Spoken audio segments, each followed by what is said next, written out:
चलिए यार। अरे मैम आप इसे छुप के बैठ गए, कोई नया व्यक्ति है तो बताया करो। है ना, कैसे मैम? एकदम मजे में।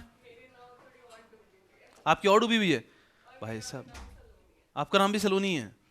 भगवान, ये बाहर को इकट्ठे कर रहा है कैसे? तू भी परेशान दिख रहा है तो इधर यहाँ पे चलो अंदर। चलो चलो आप जस्ट गेटिंग। यस मैम, क्या स्टोरी अपनी? अभी मैंने एग्जीक्यूटिव का फर्स्ट ग्रुप दिया है, सेकंड हो गया है ओके, और उसका अभी तक रिजल्ट नहीं आया, पर मैंने प्रोफेशनल शुरू कर दिया। बहुत बहुत, कोई परेशानी की बात नहीं है। तो अब तो आप 3 हो चुके हो, क्या प्रॉब्लम? बहुत अच्छा है ऐसा है। चलो चलो, बिल्कुल चिंता की बात नहीं है। तो देखो जनरली, अब ऐसा कोई बात नहीं, रिकॉर्डिंग स्टार्ट होगी, आप लोग भी सुनो। जनरली कैसा होता है कि मतलब सबसे पहले कुछ रूल अपन को पता होने चाहिए। तो normally when a person clears executive ना, उसके बाद में सेमिनार वेमिनार टाइप की चीज़ें होती हैं जिसके अंदर कुछ चीज़ें क्लियर हो जाती है। तो आप बच्चों का ऑफकोर्स वो सेमिनार तो नहीं हुआ होगा, तो आप लोगों का आइडिया नहीं है, तो मैं आपको बस बेसिक चीज़ बता देता हूँ जो बाकी के गधों को पता है। पहली चीज़, एग्जीक्यूटिव आपका जब क्लियर होता है, तो इफ यू क्लियर्ड एग्जीक्यूटिव से August 25th 2022, ये अपना एग्जीक्यूटिव क्लियर हुआ इस दिन, तो आपका जो पहला अटेम्प्ट आपको मिलता है, बिकॉज इसमें आपने एग्जाम दिया था जून 2022 में, तो पहला अटेम्प्ट आपको मिलेगा जून 2023। अब मैं आपकी बात बिल्कुल समझ सकता हूँ कि मैं भी स्टूडेंट होता तो मेरे को लगता है कि अरे मुझे दिसंबर देने दो ना, फेल होऊंगा मुझे चलेगा, मैं तैयारी करके दिसंबर देना चाहता हूँ। तो कुछ लोगों के बीच में इच्छा होती है, बट इंस्टीट्यूट ने क्लियर रखा है कि वो ऑप्शन ही नहीं है, कि आपके पास ऑप्शन ही नहीं है। तो आप बच्चों का जिनका भी जून 2022 में एग्जीक्यूटिव क्लियर होता है, उनका पहला अटेम्प्ट प्रोफेशनल्स का बनेगा जून 2023, and now you can plan ahead. तो जो बच्चे पहले से अर्ली स्टेज प्रिपरेशन कर लेते हैं उनको एक बेनिफिट मिलता है, खैर वो आप आराम से करना, because after the result you have to decide about articleship also, तो वहाँ पे थोड़ा सा आपको एक एक्स्ट्रा एज मिलता है that you are well prepared. Keeping this apart, एक और चीज़ बता देता हूँ, बाकी फिर कुछ नहीं। प्रोफेशनल के अंदर जो आपको ये कहते हैं ना सेट ऑफ, एग्रीगेट पे सेट ऑफ, ये जो सेट ऑफ मिलता है सिर्फ तब मिलता है जब आप ऑल द 3 मॉड्यूल साथ में दे रहे हैं। ये 2 मिथ हैं, जनरली कंफ्यूजन क्रिएट करते हैं, इसलिए 2 चीज़ों का ध्यान रखो कि जब भी आप क्लियर हो रहे हो एग्जीक्यूटिव, उसके 1 साल के बाद आपको प्रोफेशनल का पहला अटेम्प्ट मिलेगा। फिर आपको 1 ग्रुप 2 ग्रुप 3 ग्रुप तो अपना चॉइस होता है, और प्रोफेशनल में तीनों ग्रुप देने पे ही एग्रीगेट का बेनिफिट, सेट ऑफ का बेनिफिट है। 2 ग्रुप जो लोग देते हैं उनको सेट ऑफ का बेनिफिट नहीं मिलता है, उनको दोनों के अंदर 50-50% खेलना पड़ेगा, ये चीज़ है। और अब ये तो हो गया, इसके साथ में एक फैक्ट चेक। प्रोफेशनल के सीनियर से बात करिएगा, मेजॉरिटी स्टूडेंट्स जो प्रोफेशनल क्लियर नहीं कर पाते हैं, aggregate is a major reason. Because कुछ सब्जेक्ट्स कैसा है, जैसे कि मॉड्यूल 3 में भी कुछ सब्जेक्ट आ जाते हैं, मॉड्यूल 1 में भी कुछ सब्जेक्ट स्कोरिंग आ जाते हैं, मॉड्यूल 2 एक ऐसा सब्जेक्ट है जो कि सब अच्छा है पर उसके अंदर एग्रीगेट नहीं बन पाता है, तो इसके लिए एग्रीगेट के लिए तीनों ग्रुप साथ में देने का एक और रीजन हो जाता है। तो ये चीज़ें हैं जो जनरली पता नहीं होती, ये पता है तो आप मस्ती से कभी पढ़ाई शुरू कर सकते हो, कोई लोड की बात नहीं है। अपन एंड में आराम से बात करते हैं, अभी लेक्चर को अच्छे से शुरू करते हैं। अब जो बच्चों ने बीच में ज्वाइन किया ना बच्चों ने, तो अभी हमारे फंडिंग के कुछ लेक्चर्स हो चुके हैं और हम लोग एकदम घमासान बीचों बीच हैं, तो अभी थोड़ा कठिन हो जाएगा आपके लिए कुछ चीज़ समझना, तो अभी मस्ती से बैठो, थोड़े टाइम में यूल बी वेरी कंफर्टेबल। चलो वंडरफुल। ओमकार आप क्यों ऐसे कर रहे हो?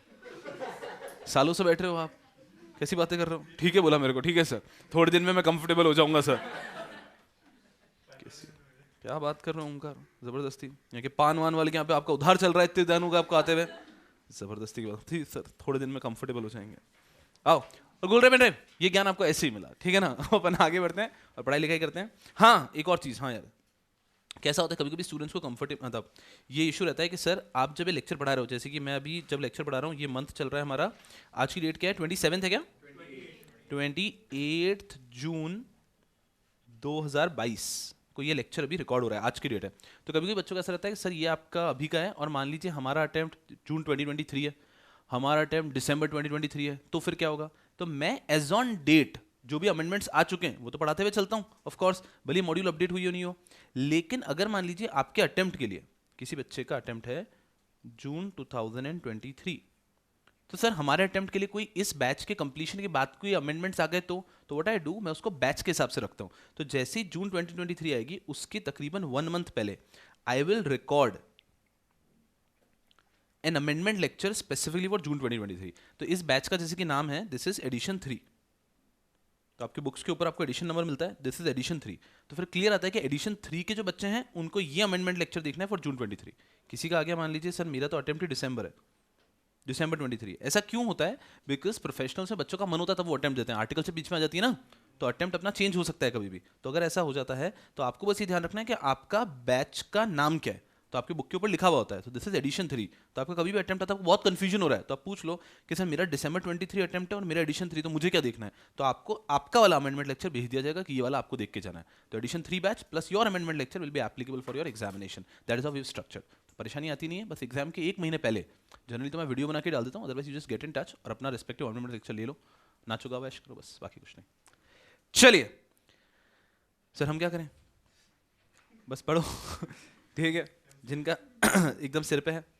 Same goes for MCS, MCS में भी ऐसे केसेस आते रहते हैं जाते रहते हैं, तो वो सब चीज़ें मस्ती से अपन जब भी अमेंडमेंट लेक्चर आते हैं, एडिशनल केसेस आते हैं, मैं आपको बताता रहता हूँ। यहाँ पे अगर मैं बात करता हूँ, नहीं चलो अब इससे ज़्यादा बात नहीं करता, अब रुकता हूँ, अब मैं फंडिंग पे आ जाता हूँ। चलो बस बस बस बस, अरे हाँ यार मैं तो भूल गया, बुक्स में दिखाओ कहाँ लिख के लाए हो। अरे नहीं नहीं पूछना तो ठीक है, कहाँ लिखा है मेरे भाई? सारे नोट्स आईपैड में रहते हैं, दिखा दो आईपैड में लिखा हुआ, कोई प्रॉब्लम नहीं। वंडरफुल वंडरफुल वंडरफुल, नहीं नहीं मैम इट्स ओके, पागल नहीं हूँ मैं ऐसी हरकतें ऐसे पागल नहीं, ऐसे निकालूंगा नहीं आपको, क्या बात है। नहीं नहीं लाला, अरे मैं कह रहा हूँ क्लास के बाहर जाके लिख के आना पड़ेगा, इसलिए फटाफट से कर लो फटाफट। नहीं नहीं आपकी एक्चुअली आपकी हैंडराइटिंग इतनी अच्छी है, अरे हमारी भी ये बोल रहा है अरे लाला खुद देख, चलो ठीक है लिख के आया ना, वेरी गुड। आपने खुद ने लिखा है? अभी लिखा है। बेशरम, वेरी गुड वंडरफुल। बच्चा वहाँ है?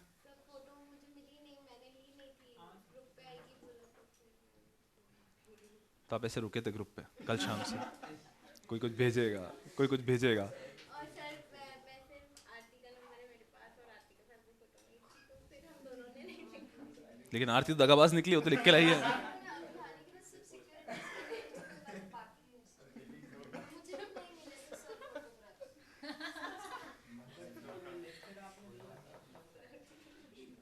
नहीं तो जब एक सेकंड, बंद कर देता हूं ऐसे।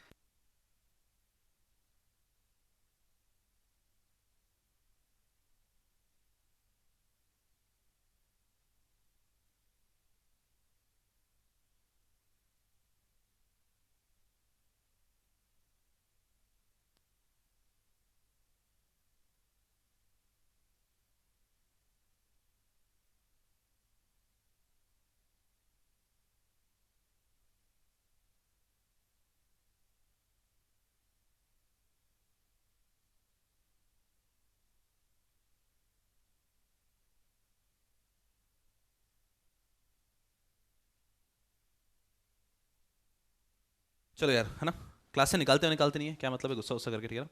जो जो लोगों ने नहीं लिखा है वो कल 2 बार लिख के लाना, कोई प्रॉब्लम नहीं है। 1 2 3 आरती है ना, 3 के अलावा कौन था? बस 3 ही थे ना, तो आप लोग कल लिख कर लाइएगा 2 बार, बाकी कोई प्रॉब्लम नहीं, अच्छा है रिविजन हो जाएगा एक बार। अब आईपैड में 2 बार लिख के आना, ठीक है कोई चिंता की बात नहीं है। क्या हो गया? अरे हाँ यार ओफो, नहीं नहीं अलग अलग कलर से लिख के लेना, ठीक है। चल आई थिंक कलर चेंज नहीं होता है, जो मुझे पता है कलर चेंज नहीं होता है ना, यस कल पता चल जाएगा। चलिए कोई बात नहीं, चलो let's get back to the topic for the day. Yes people, what have we done in the last lecture? कुछ कहना चाहते हो?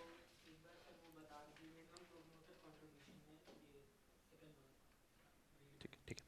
So what have we done in the last lecture? In the last lecture we have done the entire promoter contribution. एक एक शब्द promoter contribution का हमने cover किया था। आज के सेशन में हम सबसे पहले क्या करेंगे, promoter contribution को एक बार वापस पूरा रिवाइज कर देंगे। किसी को डाउट तो पूछ लेंगे, thereafter we are going to go ahead. promoter contribution जब आपने एक बार पूरा घर पे लिखा होगा, GDPD आशा करता हूँ कि आपने भी पूरा लिखा होगा। जब आपने लिखा होगा तो एक सेकंड रिविजन हो जाता है। It is a very important topic और हमने तकरीबन 2 घंटे देकर पूरा promoter contribution को समराइज किया था। चलिए तो फटाफट से एक बार promoter contribution को रिवाइज करते हैं और उसके बाद में आगे बढ़ेंगे। भूल गया सब कुछ, याद नहीं अब कुछ, यहाँ पे था ना कल।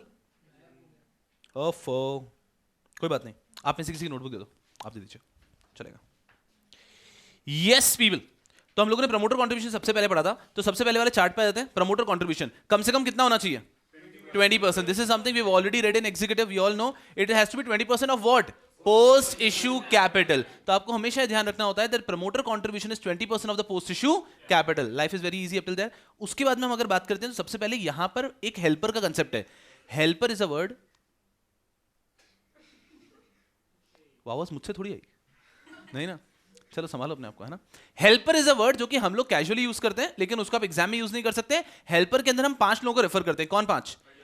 Alternative investment fund, foreign venture capital investor, schedule commercial banks, public financial institutions, insurance companies under IRDA. ये 5 हेल्पर होते हैं जो प्रमोटर कंट्रीब्यूशन के अंदर हेल्प कर सकते हैं, but they can help only up to maximum 10%। तो इस तरह से प्रमोटर कंट्रीब्यूशन बनता है, ठीक है। उसके बाद हमने देखा कि it can be brought in the form of equity और even convertible security. Convertible security के रूल्स हैं सिलेबस में, जिसपे हमें फोकस नहीं करना है।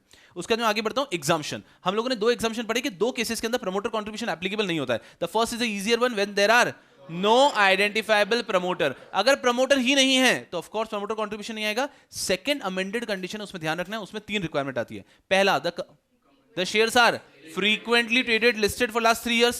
Second, 95% of the investor grievances received up till the end of the last quarter have been redressed. And third condition was they are complying with LODR for last 3 years. फिर वहां पे एक छोटी सी बात है कि यार LODR को वैसे तो कंप्लाई करना, लेकिन कौन सी रिक्वायरमेंट?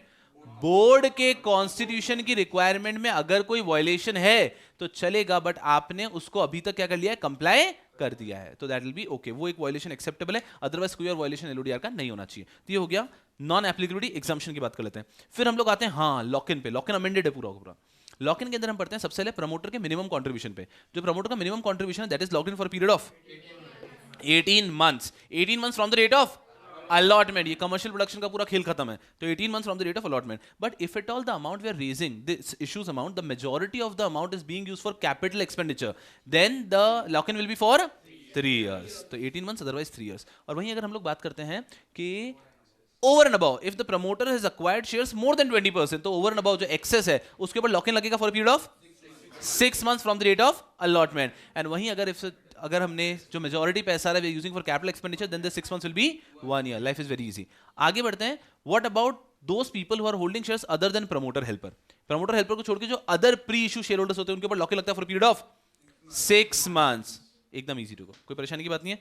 और यहां पर एक्सक्लूड करते हैं ईसॉप का, कि ईसॉप में जिसका शेयर है उसके ऊपर लॉक इन लगता नहीं है, या ईसॉप ट्रस्ट के पास कोई शेयर है उनके ऊपर लॉक इन लगता नहीं है। ये पढ़ने के अंदर हमने एक टॉपिक पढ़ा था प्लेज और ट्रांसफर का, कि जो शेयर्स लॉक इन में हैं वो शेयर्स ट्रांसफर किए जा सकते हैं क्या?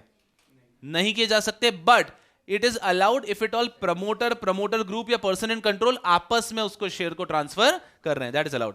प्लेज कर सकते हैं क्या? अब प्लेज में 2 कंडीशन आती है। We are talking about promoter minimum contribution और द एक्सेस वाला अमाउंट। अगर मिनिमम कंट्रीब्यूशन को प्रमोटर प्लेज करना चाहता है तो 2 कंडीशन कंप्लाई होनी चाहिए। It has to be used for which objective? Issue. तो जो हमारा इशू का ऑब्जेक्टिव था उसी को फाइनेंस करने के लिए हम यूज कर सकते हैं ये पैसा, उसके लिए अगर प्रमोटर ने प्लेज किया तो चलेगा। वापस रिपीट करते हैं। पहली कंडीशन ये है, इफ दी लोन अमाउंट, जो आप लोन ले रहे हैं, loan is for financing the purpose object of the issue, we are taking this loan to finance the objective of the issue. And second तो ऑब्वियसली कंडीशन है that this pledge should be a term of the sanction of the loan. क्या? It has to be a term of the sanction of the loan. ये इतना गंदा सा है कि legal line लिखी हुई, बस इसका मतलब कुछ है ही नहीं। Practically it simply means that आपके लोन के टर्म में लिखा होना चाहिए that it is a secured loan और बदले में सिक्योरिटी ले रहे हो, but language is very clear, it is a term of the sanction of the loan. तो ये यहाँ पे याद रखते हुए चलना है। फिर हम सेकंड आते हैं, अगर कोई प्रमोटर एक्सेस जो है उसके पास में प्रमोटर कंट्रीब्यूशन, जैसे कि हम बात करते हैं मिस्टर विजय की बात करते हैं, विजय के पास में 35% शेयर है अपनी कंपनी के, उसके पास होने तो 20% ही चाहिए ना मिनिमम कंट्रीब्यूशन। ये जो एक्सेस 15% इसको प्लेज कर सकता है क्या? जी हाँ, प्लेज कर सकता है। और यहाँ पे एक ही कंडीशन है, it the pledge should be a term of the sanction of the loan. मस्ती में बात खत्म हो जाती है यहाँ पे। चलिए लाइफ इजी है। उसके बाद हम लोगों ने पढ़ लिया सिक्योरिटीज इनएलिजिबल। भाई साहब हम पढ़ने गए थे सिक्योरिटीज इनएलिजिबल। सिक्योरिटीज इनएलिजिबल के अंदर 4 पॉइंट है, ठीक है। चलो मैं पूछता हूं, आप लोग बताओ। बहुत बढ़िया, लखनऊ। चलो 4 में सबसे फेवरेट कौन सा है आपका? सबसे लास्ट वाला क्या? तो आप फर्स्ट वाला बता दो। चलो फर्स्ट वाला क्या था? लास्ट 3 years में सिक्योरिटीज अक्वायर की है। आराम से सेंटेंस कंप्लीट करो। If the securities have been acquired in preceding 3 years and they are acquired for consideration other than cash, very good. Third,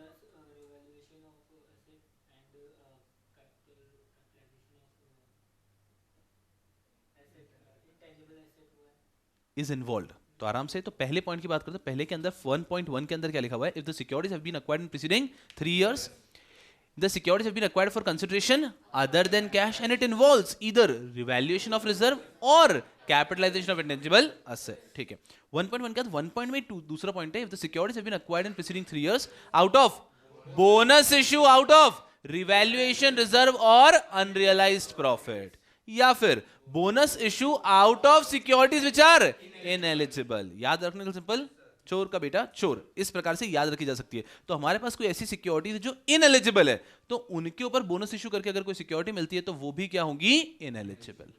ये हो गया फर्स्ट पॉइंट। लास्ट पॉइंट सबसे इजी है, if the promoter has pledge security with the creditor, तो कोई भी अपनी security अगर हमने प्लेज कर रखी है तो वो क्या हो जाएगी? इनएलिजिबल। अब आती है बीच की दो कंडीशन, दोनों के अंदर बुखार था, राइट, लेकिन one is curable, one is not. तो सबसे पहले पॉइंट क्या आता है कि if at all we have acquired the security in preceding 1 year at a price lower than the IPO price. अगर प्रमोटर या हेल्पर ने पिछले 1 साल में सिक्योरिटी अक्वायर की है और वो जो सिक्योरिटी अक्वायर की that has been acquired at a price lower than the IPO price, तो ये आती है कंडीशन नंबर 2 और 3। डिफरेंस इतना सा है, पहले 3 कर लेते हैं। थर्ड कंडीशन के अंदर उन्होंने साथ में क्या बोला है? एंड ये सिक्योरिटीज अक्वायर की गई है आउट ऑफ, थर्ड केस क्या है? कन्वर्जन। ये जो आपके सिक्योरिटी आई थी, ये आपके पास आई थी इसके पहले, it is the case of conversion from any partnership और LLP, but what has remain same? Management, but the management has remained same. ये थर्ड खत्म हो गया। अब आते हैं वापस सेकंड के ऊपर। तो सेकंड के अंदर कहा था वही चीज कि whenever any promoter or helper is acquired secured in preceding 1 year at a price lower than the issue price, at a price lower than the IPO price, तो यहां पर वो भी इनएलिजिबल हो जाएगी। बट 3 केसेस के अंदर ये एक्सेप्शन एप्लीकेबल नहीं है, एलिजिबल हो सकती है। 3 केसेस में एलिजिबल हो सकती है। 2 केसेस जो हमने ओएफएस में पढ़े थे वही केसेस आ गए। एक आ गया अगर इंफ्रास्ट्रक्चर सेक्टर में है, गवर्नमेंट कंपनी, स्टैट्यूटरी कॉर्पोरेशन या उनका कोई एसपीवी, या फिर एक आ गया कि आपके पास कोई बिजनेस या शेयर्स थे 1 साल से ज्यादा और सेंट्रल गवर्नमेंट ट्रिब्यूनल या हाई कोर्ट के ऑर्डर पे किसी स्कीम में कन्वर्ट होकर आपको सिक्योरिटीज मिली है, तो इस केस में आप हो जाएंगे एलिजिबल। और इसके बाद में एक जो लॉजिकल एक्सप्लेनेशन था, if you are ready to pay the difference money. Are you all with me? So the topic of promoter contribution is a little tricky, थोड़ा सा टेढ़ा सा टॉपिक है, लेकिन अपन को इस तरह से पढ़ना है कि दिमाग में कंठस्थ हो जाए पूरा का पूरा part. Are you all with me? अब कोई सवाल पूछना चाहते हो पूछ सकते हो, पूछो। किसी भी व्यक्ति के दिलो दिमाग में कोई भी सवाल तो पूछ सकता है। नहीं, उसको नहीं, जो हमने कल पढ़ लिया उसमें कहीं कोई क्वेरी तो पहले पूछो। हाँ जी, प्रमोटर कंट्रीब्यूशन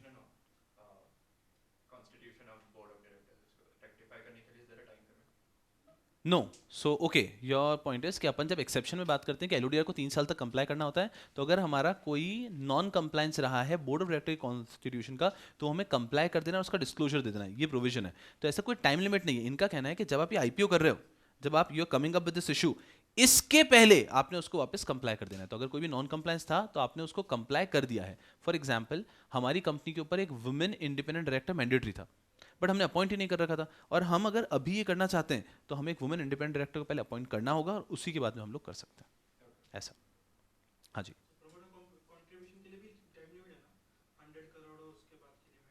नहीं, तो वो क्या है मैं आपको बताऊंगा, वो अपन सही समय पढ़ेंगे। जब इशू ओपन होता है तो प्रमोटर कंट्रीब्यूशन का जो पूरा पैसा है वो इशू ओपन होने के 1 दिन पहले आ जाना चाहिए। लेकिन if the amount is more than 100 crore and the issue is on call, तो फिर प्रमोटर को भी टप्पे टप्पे में लाना अलाउड होता है। वो बहुत बाद में पढ़ेंगे अपन, सही टाइम पे, कोई प्रॉब्लम नहीं। अभी के लिए तो ये पॉइंट भी आपको पता है तो काफी है, that promoter contribution has to be brought in 1 day before opening of the issue. ठीक है, वो आएगा आराम से। फिर ऑल गुड हियर? यहाँ पे कोई क्वेरी नहीं है? चलो, अब हम लोग आ जाते हैं नोट्स के ऊपर। आज एक बहुत ही इंटरेस्टिंग सा टॉपिक पढ़ेंगे, लेकिन उसके पहले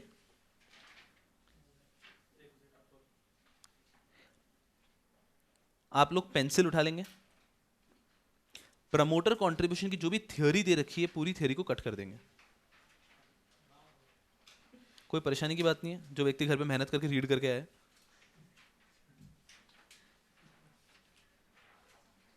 सारा जो मैं कट कर रहा हूं स्क्रीन पे,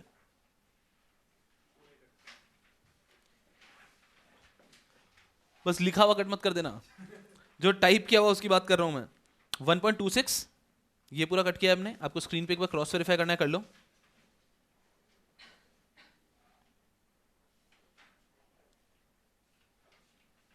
यस, हमने पूरा जो अमेंडेड पार्ट है उसकी पूरी हमने समरी बना के खत्म कर। अरे ये अब कैसे आ गया? हे भगवान, नहीं नहीं नहीं, ऐसी बातें मत करो, मुझे डर लगता है। ऐसे इधर आ जाओ। चलिए, तो आज हम एक बहुत ही प्यारा सा टॉपिक पढ़ने वाले हैं। अब यस यस यस, वापस मैं आपको दिखा देता हूं, आ जाओ इधर।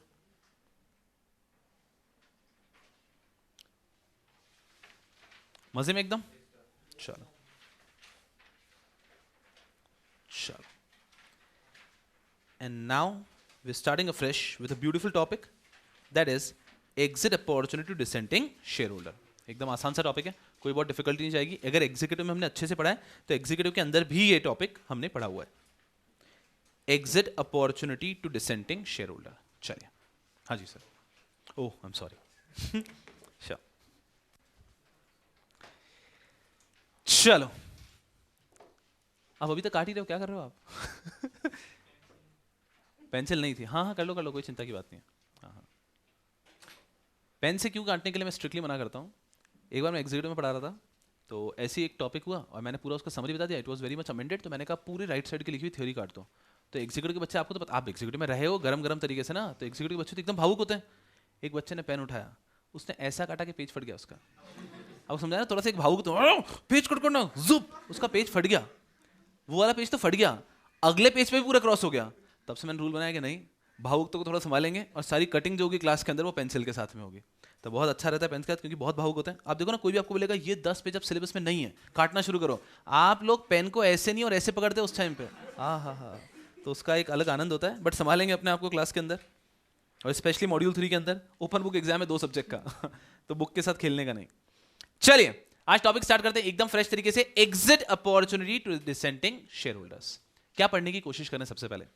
डिसेंटिंग मतलब क्या जवाब दिया आप लोगों ने? 2 लड़कों ने जवाब दिया क्लास में, एक ने कहा डिसेंटिंग मतलब सर डिसेंटिंग, एक ने कहा जो मान नहीं रहा है। चलो, कभी भी हम कोई भी चीज़ के लिए ओपिनियन लेते हैं, फॉर एग्जांपल हम एक जनरल मीटिंग कर रहे हैं और जनरल मीटिंग के अंदर वोट्स ले रहे हैं, तो वोटिंग के टाइम पे 3 प्रकार के कैटेगराइजेशन हो सकता है। One is who have voted in favour, one who have voted against the resolution, one who have not voted, who have not voted. एक ऑफ कोर्स कैटेगरी हो सकती है जो आए ही नहीं है, नॉट प्रेजेंट। तो जनरल मीटिंग में जब भी वोटिंग होती है तो हम 4 कैटेगरी कर सकते हैं अगर हम करना भी चाहें तो। एक तो आ गए जो लोग आए ही नहीं, ठीक है, प्रॉक्सी भी नहीं भेजा, वो लोग आए ही नहीं है, नॉट प्रेजेंट एट ऑल। एक है जो आए मीटिंग में लेकिन they decided not to vote, not voted. और फिर तीसरी और चौथी आती है those who voted in favour and against. तो कभी भी डिसीजन मेकिंग में सिर्फ ये रेलेवेंट होते हैं, इनको हम हमेशा इग्नोर करते हुए चलते हैं, ये आप सबको पता है। अब यहां पे अगर हम बात करते हैं तो what do you mean by dissenting share holder? Dissenting share holder मतलब वो लोग जिन्होंने किसी रेजोल्यूशन में कैसा वोट किया है, अगेंस्ट में वोट किया है। हमने एक डिसीजन मेकिंग करने की कोशिश की, बट जो लोगों ने उसमें अगेंस्ट में वोट किया है, those are dissenting share holder who were against the resolution. Sir, तो डिसेंटिंग शेयर होल्डर के लिए इतना पूरा प्रोविजन बनाने की क्या जरूरत पड़ी? अच्छे समझना है कौन सा केस हो रहा है। यहां पे ये वो शेयर होल्डर की बात कर रहे हैं who have voted against which resolution, who have voted against the resolution for change in object or variation in the term of contract referred to in the offer document of the issuer. अच्छे समझो। So for example today I decide to start a company. मैंने एक plan किया कि ठीक है, एक बहुत बढ़िया सी कंपनी स्टार्ट करते हैं and all of you are my initial shareholders. I showed you the offer document वगैरह and I told you that the company is going to do a particular business. For example, I told you कि business हम क्या करेंगे, हम Japan से furniture import करेंगे और हम इंडिया में बेचेंगे, ये हमारा बिजनेस होने वाला है। आप लोगों में से बहुत सारे लोग इंटरेस्टेड हो गए कि सही बिजनेस है, जापान से लेंगे, बिल्कुल हम सबको चाइना को पीछा छोड़ देंगे हम लोग, देखो आप। तो आप लोगों ने पैसा इन्वेस्ट कर दिया, okay, so now we have got money. Now after I have received the money, now I say कि सुनो ना यार, मैं क्या सोच रहा हूँ कि अपन चाइना से इंपोर्ट करेंगे इलेक्ट्रॉनिक्स और भारत में बेचेंगे, बड़ा मजा आएगा, ठीक है। I have taken money from you saying a particular objective and now I decide to change the objective. तो क्या हम ऑब्जेक्टिव चेंज कर सकते हैं? आपने बचपन में पढ़ा है, आई थिंक सेटिंग अप के अंदर एक कंपनी अपना ऑब्जेक्टिव चेंज कर सकती है, बट उसके लिए वापस क्या पास करना पड़ेगा? Special resolution. आपको शेयर होल्डर्स की जनरल मीटिंग करके उनसे स्पेशल रेजोल्यूशन पास करना पड़ेगा। स्पेशल रेजोल्यूशन का मतलब you need vote casted in favour should be 3 times of vote casted against the resolution. वहां पे 75% चाहिए हमको, तो मान लीजिए 20% लोगों ने कहा कि नहीं, चेंज नहीं होगा, आपका ऑब्जेक्ट चेंज नहीं हो सकता। 80% लोगों ने बोला कि आपका ऑब्जेक्ट आप चेंज कर सकते हो, तो ऑब्जेक्ट तो चेंज हो जाएगा। ना ऑब्जेक्ट चेंज हो गया, now we going to import from China and sell in India. Now just understand ये 20% लोगों के साथ कितना गलत हुआ। 20% लोगों से बस अभी पैसा लिया मैंने, पैसा लिया ही है और पैसा बिजनेस में लगाने के पहले ही उनके ऊपर मैंने रूल लगा दिया, द रूल ऑफ मेजॉरिटी, कि मेजॉरिटी बोल रही बिजनेस चेंज होगा तो हो सकता है। यहां पर एक प्रोविजन लाया गया कि अगर कभी भी कंपनी ने इनिशियल लेवल पे अपना ऑब्जेक्ट चेंज करने की कोशिश की है तो वहां डिसेंटिंग शेयर होल्डर्स को राइट होना चाहिए that they should be able to get their money back. देखो कैसा होता है, नॉर्मल जब भी कंपनी चलती है, आप लोगों ने हो सकता है एग्जीक्यूटिव में केस लॉ पढ़ा होगा, फॉस वर्सेस हा बॉटल, पढ़ा है एग्जीक्यूटिव के अंदर, प्रोफेशनल में पढ़ा है, चलो आरसीडी में कहीं ना कहीं पढ़ा है। That case law says a lot of things, but एक बहुत इंपॉर्टेंट चीज वो केस लॉ कहता है, that is non interference rule.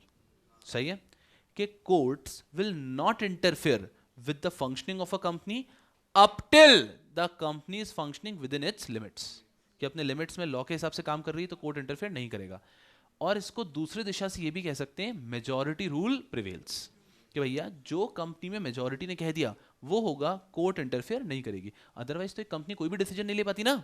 अरे हमेशा, आज मैं क्लास में कुछ भी कह रहता हूं, कोई भी डिसीजन मेकिंग हम लेने की कोशिश करते हैं, हम लोग कभी भी कंसेंसस पे आ ही नहीं पाएंगे। कहीं ना कहीं कोई ना कोई व्यक्ति होगा जिसको उससे प्रॉब्लम होगी। यहां तक कि मैं कह रहता हूं कि चलो ठीक है कि मैं आज शाम को आपको पार्टी दे रहा हूं, आइसक्रीम मंगवा रहा हूं, कौन सा फ्लेवर मंगवाना है, तो मैंने कह दिया चॉकलेट, 4 लोग उठेंगे चॉकलेट नीचे, लेकिन मैंने कंडीशन रखी आएगा सेम फ्लेवर आएगा।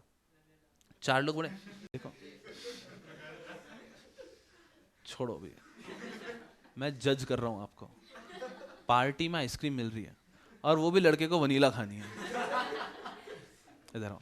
So what I'm trying to tell you कि कभी ऐसा नहीं होगा कि everyone is going to agree on a particular ice cream का flavour also. Someone will say नहीं नहीं चॉकलेट तो मैं नहीं खाऊंगा, मैं कुछ नहीं खाऊंगा, कोई आइसक्रीम नहीं खाएगा पर मैं चॉकलेट नहीं खाऊंगा। एक कह देगा कि नहीं मैं तो मैंगो ही खाऊंगा। What I'm trying to tell you कि अपन it is very difficult to expect company के अंदर everyone is going to agree to a decision. So हमेशा कुछ लोग होंगे जो कि अगेंस्ट में वोट करेंगे फॉर एनीथिंग। फॉर एग्जाम्पल एक कंपनी ये भी कह दे कि हमारे डायरेक्टरशिप के अंदर हम एक बहुत ही बड़ा व्यक्ति है इंडिया का, उसको हम डायरेक्टर बना रहे हैं, हम मिस्टर रतन टाटा साहब को डायरेक्टर बना रहे हैं, तो भी कंपनी के अंदर कुछ लोग आ जाएंगे उसमें भी ऑब्जेक्ट करने के लिए। तो ऐसा रूल तो हो ही नहीं सकता है कि सबको साथ में लेके चलेंगे। सो मेजॉरिटी रूल प्रिवेल्स, कि जो मेजॉरिटी ने कह दिया वो करेंगे। So normally majority rule prevails, minority can not go to the court up till the company is functioning within its limit. Set है।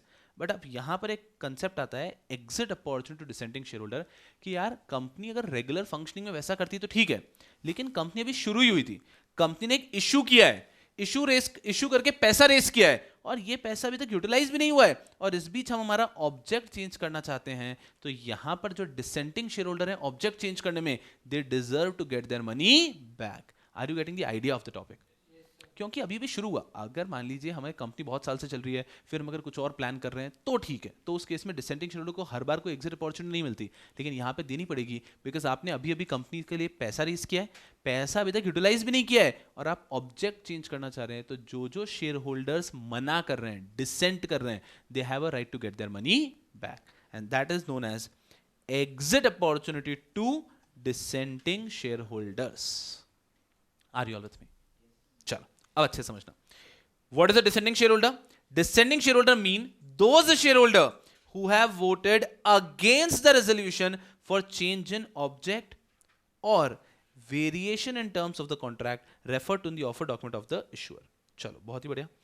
अब यहां तक सर ये जो पार्ट है ये तो समझ में आ रहा है, that descending shareholder means the shareholders who have voted against the resolution of change in object refer to in the offer document of the issuer. ठीक है, कि जिन्होंने ऑब्जेक्ट जो लिखा था ऑफर डॉक्यूमेंट में, हम अगर ऑब्जेक्ट चेंज कर रहे हैं तो यार जो लोग हमारे साथ में नहीं है उनको उनका पैसा रिफंड कर देंगे, बिकॉज उन्होंने पैसा कुछ और ऑब्जेक्ट सोच के दिया था और आप ऑब्जेक्ट चेंज कर रहे हो।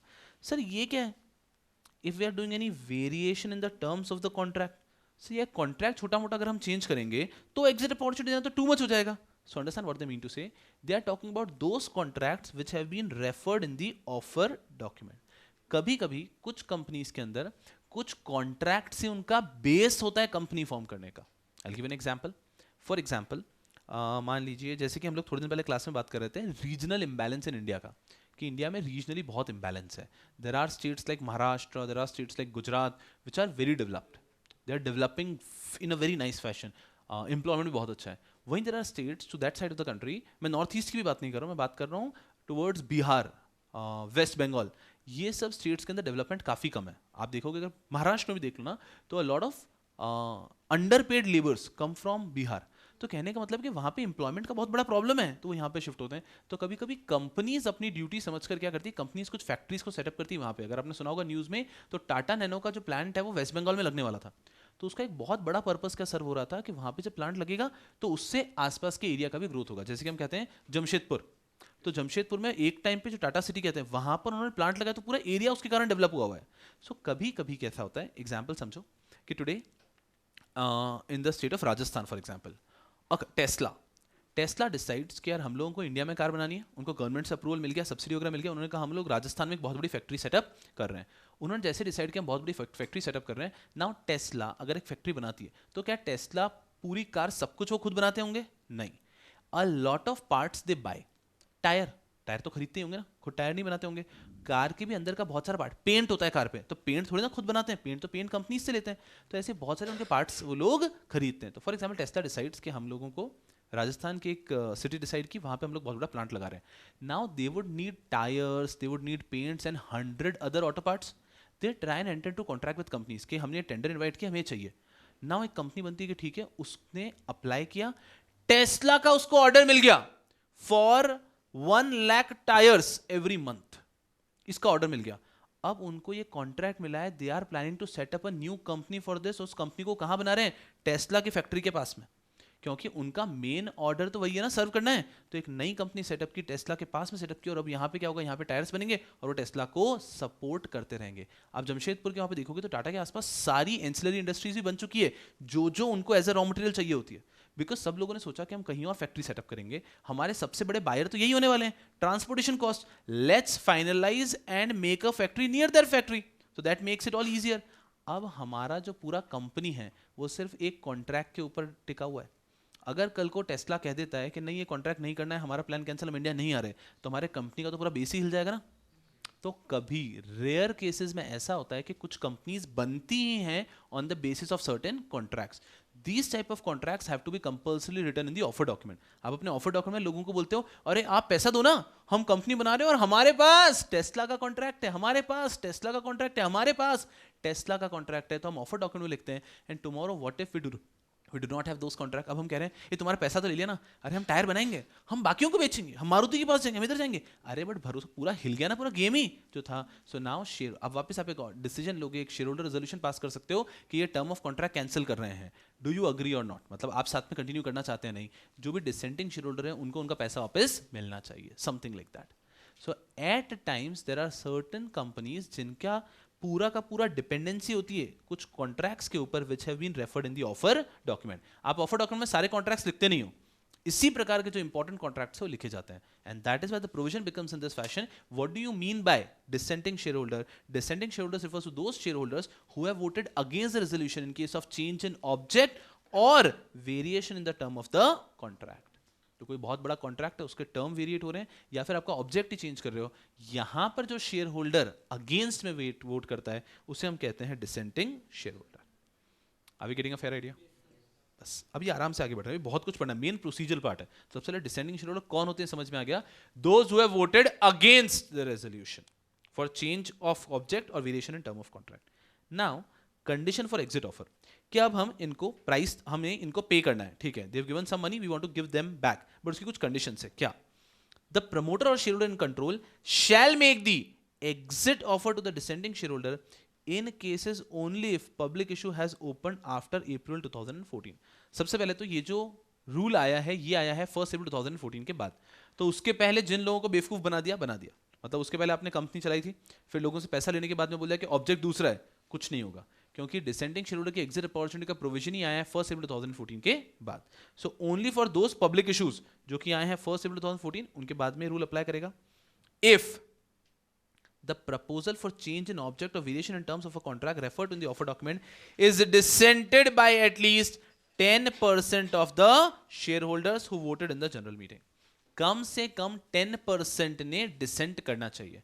तो अगर डिसेंटिंग शेयर होल्डर्स 10% से कम है तो फिर कोई एग्जिट अपॉर्चुनिटी नहीं होगी। लॉजिक इतना सा है कि अगर मान लीजिए हमने एक कंपनी के अंदर बोल रहे हैं कि हम ऑब्जेक्ट चेंज कर रहे हैं, 95% पीपल अग्री विथ यू, मतलब ये करेक्ट है, उन 5% को एग्जिट ऑफर देते नहीं जाएंगे। लेकिन अगर हमने ऑब्जेक्ट चेंज किया है, 20% पीपल डिसेंट, तो मतलब कुछ ना कुछ एक रीजनेबल चंक है, तो उन सबको हम एग्जिट अपॉर्चुनिटी देंगे, तो मिनिमम 10% होना ही चाहिए, क्योंकि 1, 2, 5, 6% के लिए अगर हम हमेशा ध्यान रखते रहेंगे तो it will be very difficult for the company. तो उन्होंने एक बार रखा 10%, 10% से कम है तो इग्नोर, किसी को भी एग्जिट अपॉर्चुनिटी नहीं मिलेगी, मिनिमम 10% होना जरूरी है। Descending share holder and second condition, the amount to be utilized for object for which the offer document was issued is less than 75% of the amount raised। अच्छे से समझो, नहीं नहीं, the amount to be utilized for the object for which the offer document was issued is less than 75% of the amount raised। कहने का मतलब है आप जो डेविएट कर रहे हो ना, ये आप 25% या उससे ज्यादा डेविएट कर रहे हो, आप 25% से ज्यादा डेविएट कर रहे हो। मतलब आराम से, एकदम इजी। मैंने आपको बोला था कि मैं बिजनेस करने वाला हूं ऑफ कैमरास, कैमरा का बिजनेस करते हो आप लोग पैसा इन्वेस्ट करो और मजा आ जाएगा। उसके बाद मैंने कहा यार कैमरास का नहीं, मैं फर्नीचर का बिजनेस करना चाह रहा हूँ। Now if at all we have raised 1000 crore, मैं कह रहा हूँ कि 900 करोड़ का तो मैं कैमरा का बिजनेस करूंगा, सिर्फ 10 करोड़ जो 100 करोड़ है अपन ने रेज किया, फॉर एग्जाम्पल 1000 करोड़ लेता हूँ, हमने 1000 करोड़ रेज किया है, इसमें से 900 करोड़ तो मैं कह रहा हूं कि मैं कैमरा के बिजनेस में लगाऊंगा, सिर्फ 100 करोड़ मैं कहां पे लगाना चाहता हूं, फर्नीचर के बिजनेस में। ये मैं लगा सकता हूं, मुझे किसी को एग्जिट अपॉर्चुनिटी देने की आवश्यकता नहीं है। मैंने सोचा कि नहीं, मैं 1000 करोड़ में से 800 करोड़ जो है ना वो कैमरा के बिजनेस में लगाऊंगा, जैसे आपको बताया था, लेकिन मैं 200 करोड़ कुछ और जगह पर डिविएट करना चाह रहा हूं कि मैं उसको फर्नीचर बिजनेस में लगाना चाह रहा हूं, एग्जिट अपॉर्चुनिटी देने की आवश्यकता नहीं है। द मोमेंट में 750 करोड़ से कम सेड बिजनेस में लगा रहा हूं, दिए हुए बिजनेस में लगा रहा हूं, तब जाकर मुझे एग्जिट अपॉर्चुनिटी देने की आवश्यकता आएगी। तो डेविएशन जो है वो 25% से ज्यादा का होना चाहिए, तो ही एग्जिट अपॉर्चुनिटी आएगी। कोई बात नहीं, आराम से समझो। कंडीशन फॉर एग्जिट ऑफर, एकदम आराम से। अगर मैं अभी समरी में बताऊं तो what is dissenting share holder, तो कोई भी व्यक्ति जो कि वोट कर रहा है अगेंस्ट द रेजोल्यूशन, इस व्यक्ति को कहते हैं dissenting share holder. Resolution for change in object और change of terms of the contract. Condition for exit offer, दो कंडीशन है, रुकना एक मिनट। एक कंडीशन है 10% की और एक कंडीशन है 75% की। कंडीशन फॉर एग्जिट ऑफर के एग्जिट ऑफर सिर्फ तब देंगे जब 10% वाली कंडीशन भी सेटिस्फाइड है और 75% वाली कंडीशन भी सेटिस्फाइड है। सर 10% वाली कंडीशन क्या है? 10% वाली कंडीशन ये है that people voting against the resolution should be at least 10% of the total votes. Total votes का कम से कम 10% होना चाहिए वोटिंग अगेंस्ट द रेजोल्यूशन, ये 10% है। सर 75% क्या है कि आपने जिस ऑब्जेक्ट के लिए पैसा रेज किया था वहां पे आप यूटिलाइज कर रहे हो लेस देन 75। तो हमने जो स्टेटेड ऑब्जेक्ट के लिए बताया था way there we are utilising less than 75% of the issue proceeds, तो ये हो गया 75% का रूल।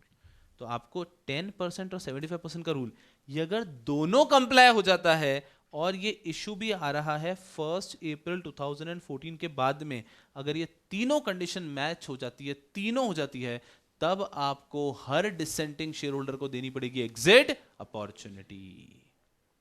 तो अभी तक तो गेम यही चल रहा है, एग्जिट अपॉर्चुनिटी कैसे देंगे वो तो आराम से डिटेल में पढ़ेंगे, अभी तो पूरी एक राम कथा आएगी। अभी तक तो सिर्फ ये ओवरव्यू चल रहा है कि आखिर डिसेंडिंग शेयर होल्डर कौन होते हैं, उनको कब एग्जिट अपॉर्चुनिटी देनी पड़ेगी।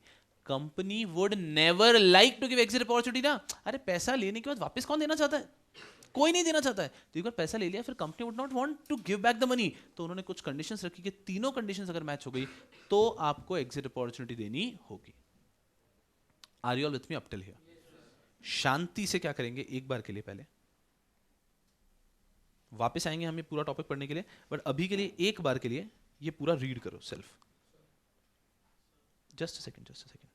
हाँ जी, क्वेश्चन है क्या? हाँ रुक जाओ, एक बार सब लोग रीड करो और उसके बाद में मैं क्वेरीज ही ले रहा हूं बस। What is dissenting share holder and conditions for exit offer, एकदम इजी टू गो।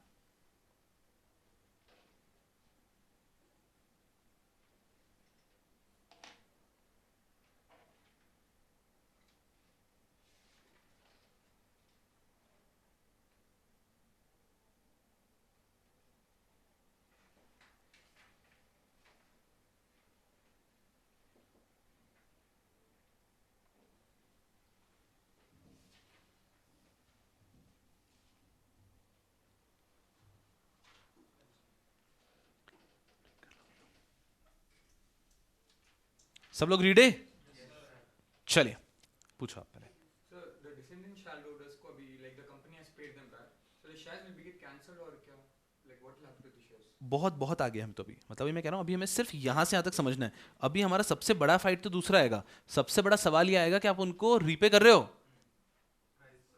कितना, ये तो अलग ही फाइट है ना। तो सबसे पहला फाइट तो आएगा आप कितना रीपे कर रहे हो। तो अभी बहुत सारे इश्यूज हैं कि कौन एलिजिबल होंगे, एग्जिट ऑफर प्राइस कितना आएगा, और उसके बाद में पूरी राम कथा आती है मैनर। ये मैनर की एक राम कथा आती है पूरी की पूरी यहाँ तक कि कैसे होने वाला है। बट ठीक है, अपन को कोई टेंशन नहीं है, इतना इजीली हो जाता है। सबसे पहले कंसेप्ट समझ में आना चाहिए, तो सिर्फ यहाँ का ले रहा हूँ अभी मैं।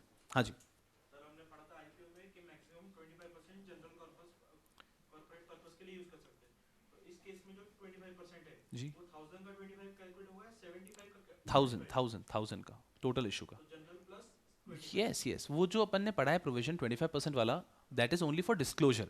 उस प्रोविजन का मतलब ये है कि whenever a company is raising money, the company has to disclose के इस पैसे को कहाँ यूज कर रहे हैं। तो company has to in detail disclose के पैसे को कहाँ यूज करने वाले हैं, जनरल कॉर्पोरेट पर्पस बोल के आप मैक्सिमम 25% रख सकते हो। बचा हुआ 75% का तो कंप्लीट डिस्क्लोजर देना होगा, वो क्लियर है। यहाँ पे हम टोटल 1000 करोड़ की बात करेंगे। 1000 करोड़ में से अगर हम 750 करोड़ जो है उससे कम अगर हम लोग हमारे स्टेटेड ऑब्जेक्ट पे लगा रहे हैं तो एग्जिट अपॉर्चुनिटी देनी पड़ेगी।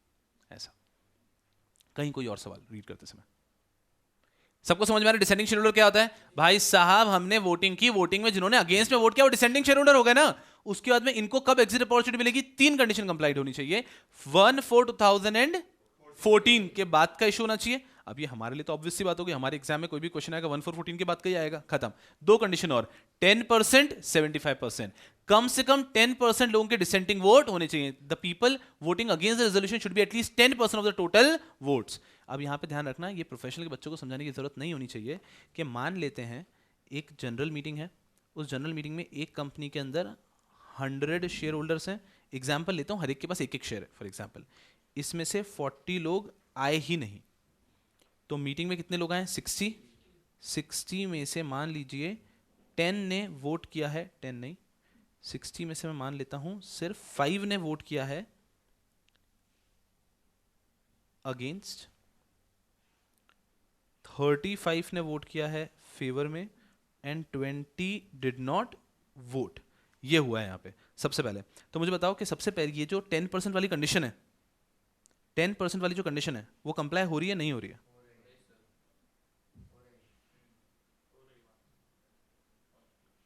मिनिमम 10% वाली कंडीशन कंप्लाई हो रही है? हो रही है। समझना, जनरली गलती क्या करते हैं, हमें देखते हैं जब टोटल शेयर होल्डर 100 है तो उनका कम से कम 10 लोगों ने अगेंस्ट में वोट करना चाहिए। ऐसे नहीं देखना है, जितने लोगों ने वोट किया है आपको कंप्लीटली इग्नोर कर देना है जो आए ही नहीं और जो आके वोट नहीं किए। कितने लोगों ने वोट किया? 40 लोगों ने वोट किया। उसका कम से कम 10% है क्या जिन्होंने डिसेंट में वोट किया? जी हाँ, 5 ने डिसेंट में वोट किया है, सो दे आर एलिजिबल। यहां पर 10% of what? 10% of shareholder who voted in the general meeting. Those who did not come or who came but did not vote should be completely ignored.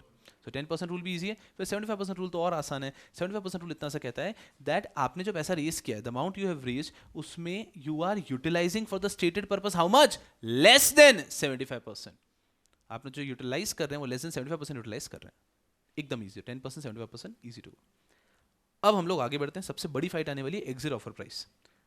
उसके पहले eligibility, ठीक है? Eligibility of share holder for availing exit offer, only those descending share holder of the issuer who are holding shares on the relevant date shall be eligible to avail the exit offer. तो record date का concept याद होगा? वैसा ही एक record date declare कर देंगे, relevant date, कि ये रेलेवेंट डेट है, इस दिन जो जो लोग शेयर्स होल्ड करे हैं और डिसेंटिंग शेयर होल्डर हैं उन सबको एग्जिट अपॉर्चुनिटी दी जाएगी। So only those dissenting share holder of the issuer who are holding shares on the relevant date shall be eligible. तो एक डेट आएगी रेलेवेंट डेट, जो जो लोग उस दिन शेयर होल्ड कर रखें उन्हीं को ऑप्शन मिलेगा। अरे प्रॉब्लम क्या होता है बेटा जी, अभी एग्जिट ऑफर प्राइस आएगी और ये एग्जिट ऑफर प्राइस देखते ही क्या होता है मैं आपको बताता हूं। क्या है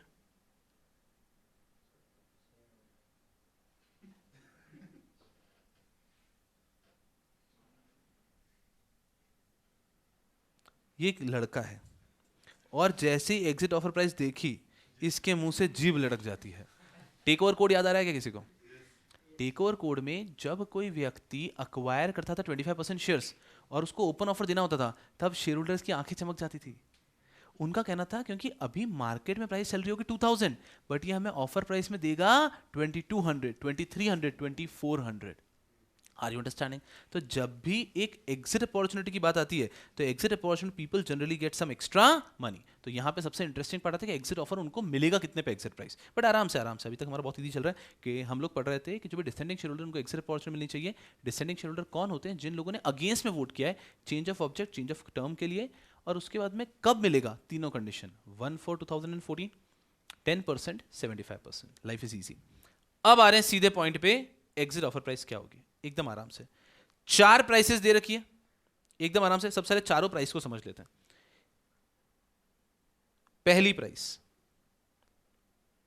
the volume weighted average price paid और payable for acquisition whether by the promoter or shareholder having control or by any person acting in concert with them during 52 week immediately preceding the relevant date। कि जो भी relevant date है उससे पिछले 52 week में देखेंगे promoter, person acting in concert, person in control, जो promoter group है, इन लोगों ने पिछले 52 वीक में जो भी एक्विजिशन किया है उसका लेंगे volume weighted average price. Sir volume weighted average price क्या होता है? कुछ बच्चों को थोड़ा बहुत याद होगा, कुछ लोगों को ऐसा लग रहा है सर देखा देखा है कुछ। आएंगे आराम से। नहीं मैं पूछूंगा नहीं आपसे, कैसी बातें कर लेते हो आप। वॉल्यूम वेटेड एवरेज प्राइस, कुछ मिनट के लिए मैं मान लेता हूं कि ये आपको पता है, आज का सेशन खत्म करने के पहले मैं पढ़ाऊंगा, बट अभी के लिए मान लेते हैं ताकि हम इस प्रोविजन पे फोकस कर पाए कि आपको पता है वॉल्यूम वेटेड एवरेज प्राइस क्या होता है। सो फर्स्ट प्राइस कैलकुलेट करेंगे, 4 प्राइसेस कैलकुलेट करनी। सबसे पहला आएगा volume weighted average price of acquisitions done by promoter, promoter group, person acting in concert, person in control in preceding 52 weeks। पिछले 52 week में प्रमोटर ने जो भी एक्विजिशंस किए हैं प्रमोटर ग्रुप में, उनका volume weighted average price.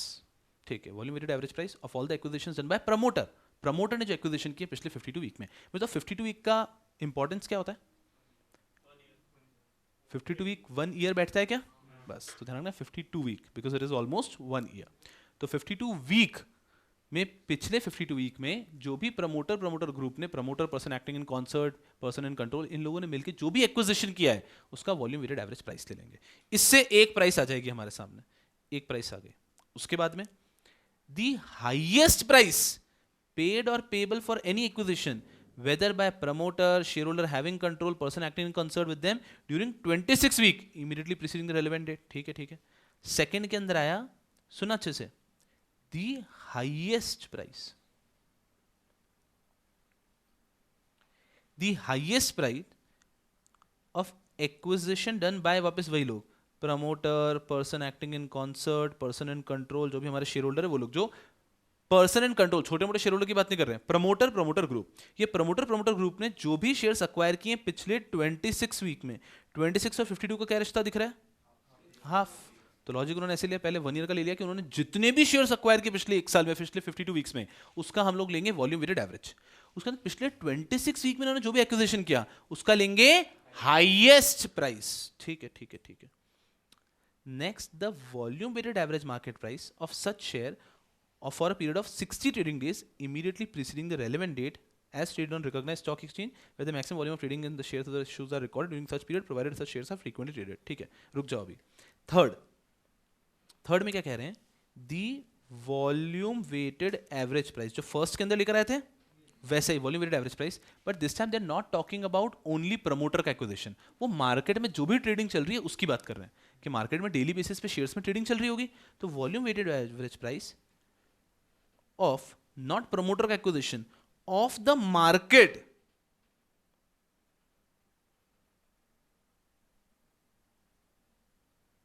volume weighted average price of the market price of preceding 60 trading days। पिछले 60 days का ट्रेडिंग देखेंगे और उन सब का volume weighted average price calculate करेंगे।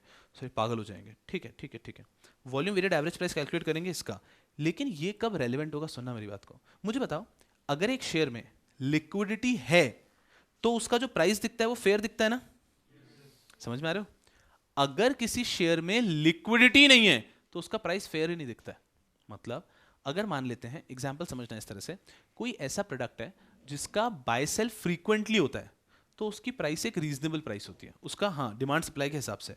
कोई एक ऐसा प्रोडक्ट है जिसका बाइंग सेलिंग हो ही नहीं रहा है तो उसकी प्राइस डिस्कवर करना काफ़ी मुश्किल हो जाती है।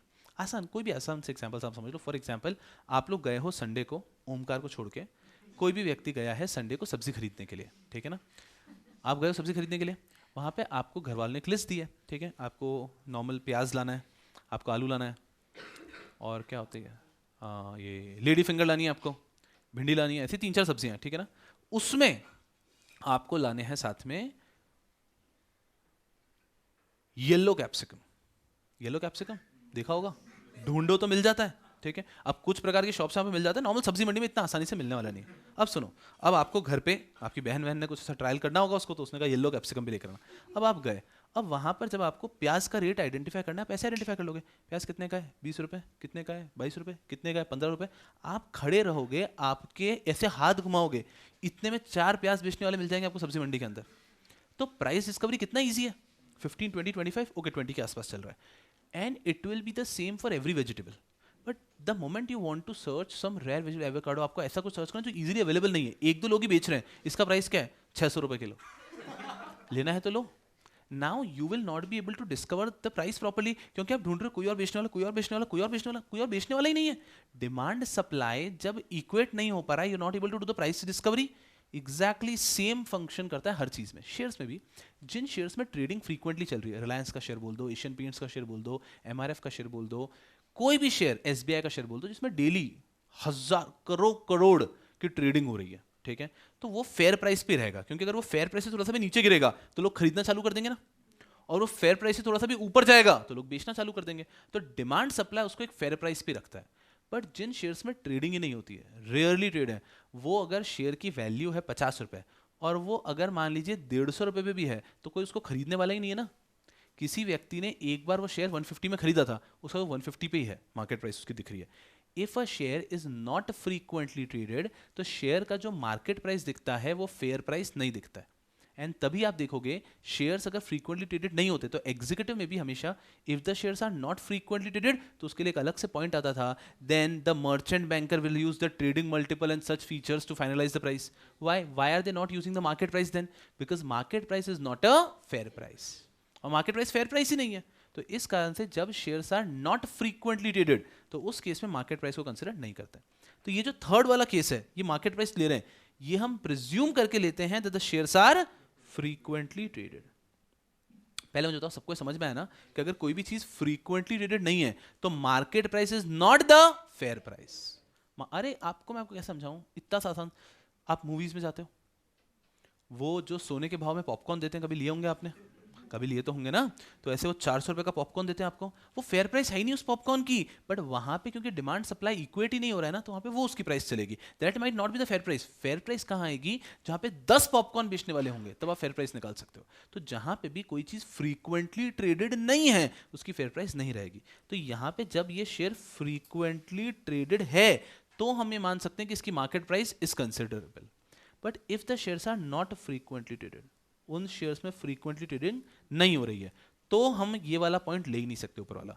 फिर फॉर्मूले में चेंज आएगा, फिर क्या आएगा, ये ऊपर लिखा provided such shares are frequently traded. Where the shares are not frequently traded, तो हम फोर्थ ऑप्शन पे जाएंगे। The price determined by the promoter और share holder having control and the merchant banker, taking into account valuation parameter including book value, comparable trading multiple and such other parameters as are customary for valuation of shares of such issue. This is completely theoretical. वो लोग बैठते हैं, कुछ formulas apply करते हैं। आपने बचपन में एफएम में पढ़ा होगा ना, बहुत सारे फॉर्मूलाज होते हैं जिससे आप शेयर का प्राइस निकाल सकते हो, अर्निंग रेशियो से, उसका डिविडेंड पे आउट से, ऐसे अलग अलग मीन्स होते हैं। इन सब को यूज करके वो एक शेयर का प्राइस निकालेंगे और वो यहाँ पे रखेंगे। When will you do that? If the shares are not frequently traded. If the shares are not frequently traded, तो उसके अंदर क्या आ जाएगा, उसके अंदर पॉइंट आ जाएगा that a price, फिर आप प्राइस ले लोगे determined by the shareholder, promoter and merchant banker. Then जो भी आपके बड़े बड़े शेयर होल्डर हैं, promoter and the merchant banker, ये लोग मिलकर एक शेयर प्राइस डिटरमिन करेंगे बाय वैल्यूएशन पैरामीटर्स। तो उनके वैल्यूएशन पैरामीटर्स फॉर्मूलाज यूज करके एक प्राइस डिटरमिन करेंगे। सो अंडरस्टैंड, कभी भी 4 नहीं होंगे, 3 ही होंगे। 1 तो हमेशा रहेगा, 2 भी हमेशा रहेगा, या तो 3.1 रहेगा या 3.2 रहेगा। If the shares are frequently traded, then we will see 1, 2 and 3.1. If the shares are not frequently traded, we will have 1, 2 and 3.2. 1 and 2 will be there, even if the shares are frequently traded or not. Are you all with me? चलो, अब ये क्या कहने की कोशिश कर रहे हैं, जब भी ऐसे प्राइसेस आती है, अब इस तरह से आपके पास में 3 प्राइसेस आ जाएगी। अब इन 3 में से which price will be considered the exit price? Yes. Specific नहीं लिखा है, दिमाग में बैठा होना चाहिए। कुछ लोगों को सर ये याद रखना पड़ता है हाईएस्ट लोएस्ट, नहीं, सुनना अच्छे से। इनमें से जो हाईएस्ट होगा that will become the minimum price to be paid. कम से कम उतना पैसा तो देना ही पड़ेगा। And now just imagine about those dissenting share holder, उन लोगों को मिलेगा पिछले 52 वीक्स का वॉल्यूम वेटेड एवरेज, पिछले 26 वीक में जो उन्होंने हाईएस्ट एक्विजिशन किया वो प्राइस, या पिछले 60 ट्रेडिंग डेज का एवरेज। इन तीनों में से जो हाईएस्ट प्राइस होगा वो उनको मिलने वाला है, वो उनको मिलने वाला है। So now they also get pretty happy about it. Are we understanding this? अच्छा, यहां पे एक चीज थी जो हमने नहीं पढ़ी, दैट इज ये पार्ट, ये वाला पार्ट। इसमें क्या लिखा है कि हम वॉल्यूम वेटेड एवरेज प्राइस लेते हैं पिछले 60 ट्रेडिंग डेज का, और कहां से लेते हैं ये understand. Immediately preceding relevant date as traded on recognized stock exchange where maximum volume of trading of shares of the issuer are recorded during the period। इसमें क्या होता है, मान लीजिए कंपनी है, उसका शेयर एनएससी पे भी लिस्टेड है, बीएससी पे भी लिस्टेड है, तो अब वो ट्रेडिंग का जो वॉल्यूम वेटेड एवरेज लेना 60 डेज का, वो एनएससी वाला लेगा या बीएससी वाला लेगा, कौन सा लेगा? तो उसमें कहा गया है इजी, एग्जीक्यूटिव में भी था, जिस स्टॉक एक्सचेंज पे ज्यादा ट्रेडिंग हुई है उस स्टॉक एक्सचेंज का डेटा वो लोग ले लेंगे। तो मान लीजिए एनएससी और बीएससी में, एनएससी पे पिछले 1 महीने में कितने शेयर्स में ट्रेडिंग हुई, 25 करोड़, बीएससी में 28 करोड़, तो बीएससी का डेटा ले लेंगे। तो जिस जगह पे ज्यादा शेयर्स में ट्रेडिंग हुई है वहां का आप डेटा ले लेते हैं। And this is how you calculate the exit price. इनमें से जो हाईएस्ट प्राइस होगी, highest of the above, this becomes the exit price. I hope you are all with me. अब रुको, समझने के लिए और भी कुछ बाकी है, बट सबसे पहले एग्जाम लुकआउट से इजी हो जाता है कि हम पढ़े थे डिसेंटिंग शेयर होल्डर भैया कि हमने कंपनी को पैसा दिया था, फिर कंपनी ने अपना ऑब्जेक्ट ही चेंज कर लिया यार, तो जनरल मीटिंग में हमने अगेंस्ट में वोट किया था, फिर 2 कंडीशन सेटिस्फाई करनी पड़ती है कि अगेंस्ट में वोट करने वाले कम से कम 10% थे और उनका डेविएशन 25% से ज्यादा था, या फिर मैं ऐसा कह सकता हूं कि उन्होंने जो डेविएट किया, जो स्टेटेड ऑब्जेक्ट था वहां पे 75% से कम यूज किया था उन्होंने, तो इस कारण से हमें एग्जिट अपॉर्चुनिटी मिली। अब सवाल यह है एग्जिट अपॉर्चुनिटी में हमें कितने प्राइस पे एग्जिट मिलेगा? अरे वहां तो मजा ही आ गया। उन्होंने 3 फॉर्मूले से कैलकुलेशन किया और तीनों में से जो हाईएस्ट था वो प्राइस हमको मिल रहा है। The first was volume weighted average price of any acquisition made by promoter, person in control, person in charge in preceding 52 weeks. Next, any price, highest price paid by again promoter, person in charge of bigger shareholders in preceding 26 week, and then comes volume weighted average price of preceding 60 trading days। खत्म। if the shares are frequently traded, वही frequently traded नहीं है तो first और second as it रहेंगे। Third जगह पे आ जाएगा the price determined by the promoter, the shareholders and the merchant banker considering the multiple trading multiples and such formulas। एकदम आराम से अभी आया, ठीक है सर, याद तो हो गया, बट ये क्या है? हाईएस्ट तो आसान है कि उन्होंने मान लीजिए पिछले 26 वीक में 4 बार एक्विजिशन किया था, एक बार 2100 में किया है, एक बार 2200 में किया है, एक बार 1900 में किया है और एक बार 1800 में किया है, तो 2200 अगर हाईएस्ट है तो ये हो जाएगा हाईएस्ट प्राइस। सिंपल, तो हाईएस्ट तो ईजी है। अब वॉल्यूम वेटेड एवरेज प्राइस थोड़ा सा कठिन कंसेप्ट आता है, एकदम आराम से पढ़ेंगे। वैसे बहुत ही आसान है, अगर एग्जाम में एक्चुअल इसका कैलकुलेशन आ जाए। सर इसका कैलकुलेशन कभी एग्जाम में आता है क्या? ना कभी आया है ना कभी आएगा, बट हम समझ के जाएंगे क्यों नहीं आ सकता है। अगर इसका कैलकुलेशन एग्जामिनेशन के अंदर अगर आ गया तो आप समझो ये कम से कम 1.5 घंटे का क्वेश्चन है, और 1.5 घंटे का क्वेश्चन वो लोग पूछ तो सकते नहीं है क्योंकि अगर 52 वीक का वो डेटा दे दें आपको और आपको बोलें कि वॉल्यूम वेटेड एवरेज प्राइस को आप कैलकुलेट करो तो उसमें 1.5 घंटा लगने वाला है, ठीक है ना। तो वैसा क्वेश्चन वो पूछ नहीं सकते, बट कभी अगर उन्होंने इन केस कभी कोई छोटा क्वेश्चन बना के पूछ लिया तो हमें वॉल्यूम वेटेड एवरेज प्राइस का मतलब पता होना चाहिए। तो समझ लेते हैं एकदम आराम से, it's very easy. It is not the regular average. Normal average और वॉल्यूम वेटेड एवरेज में फ़र्क होता है, बहुत ईजी है, 100% फोकस करो। हम पढ़ रहे हैं, बेसिक्स में आता है what is volume weighted average. Screen पे ध्यान दो।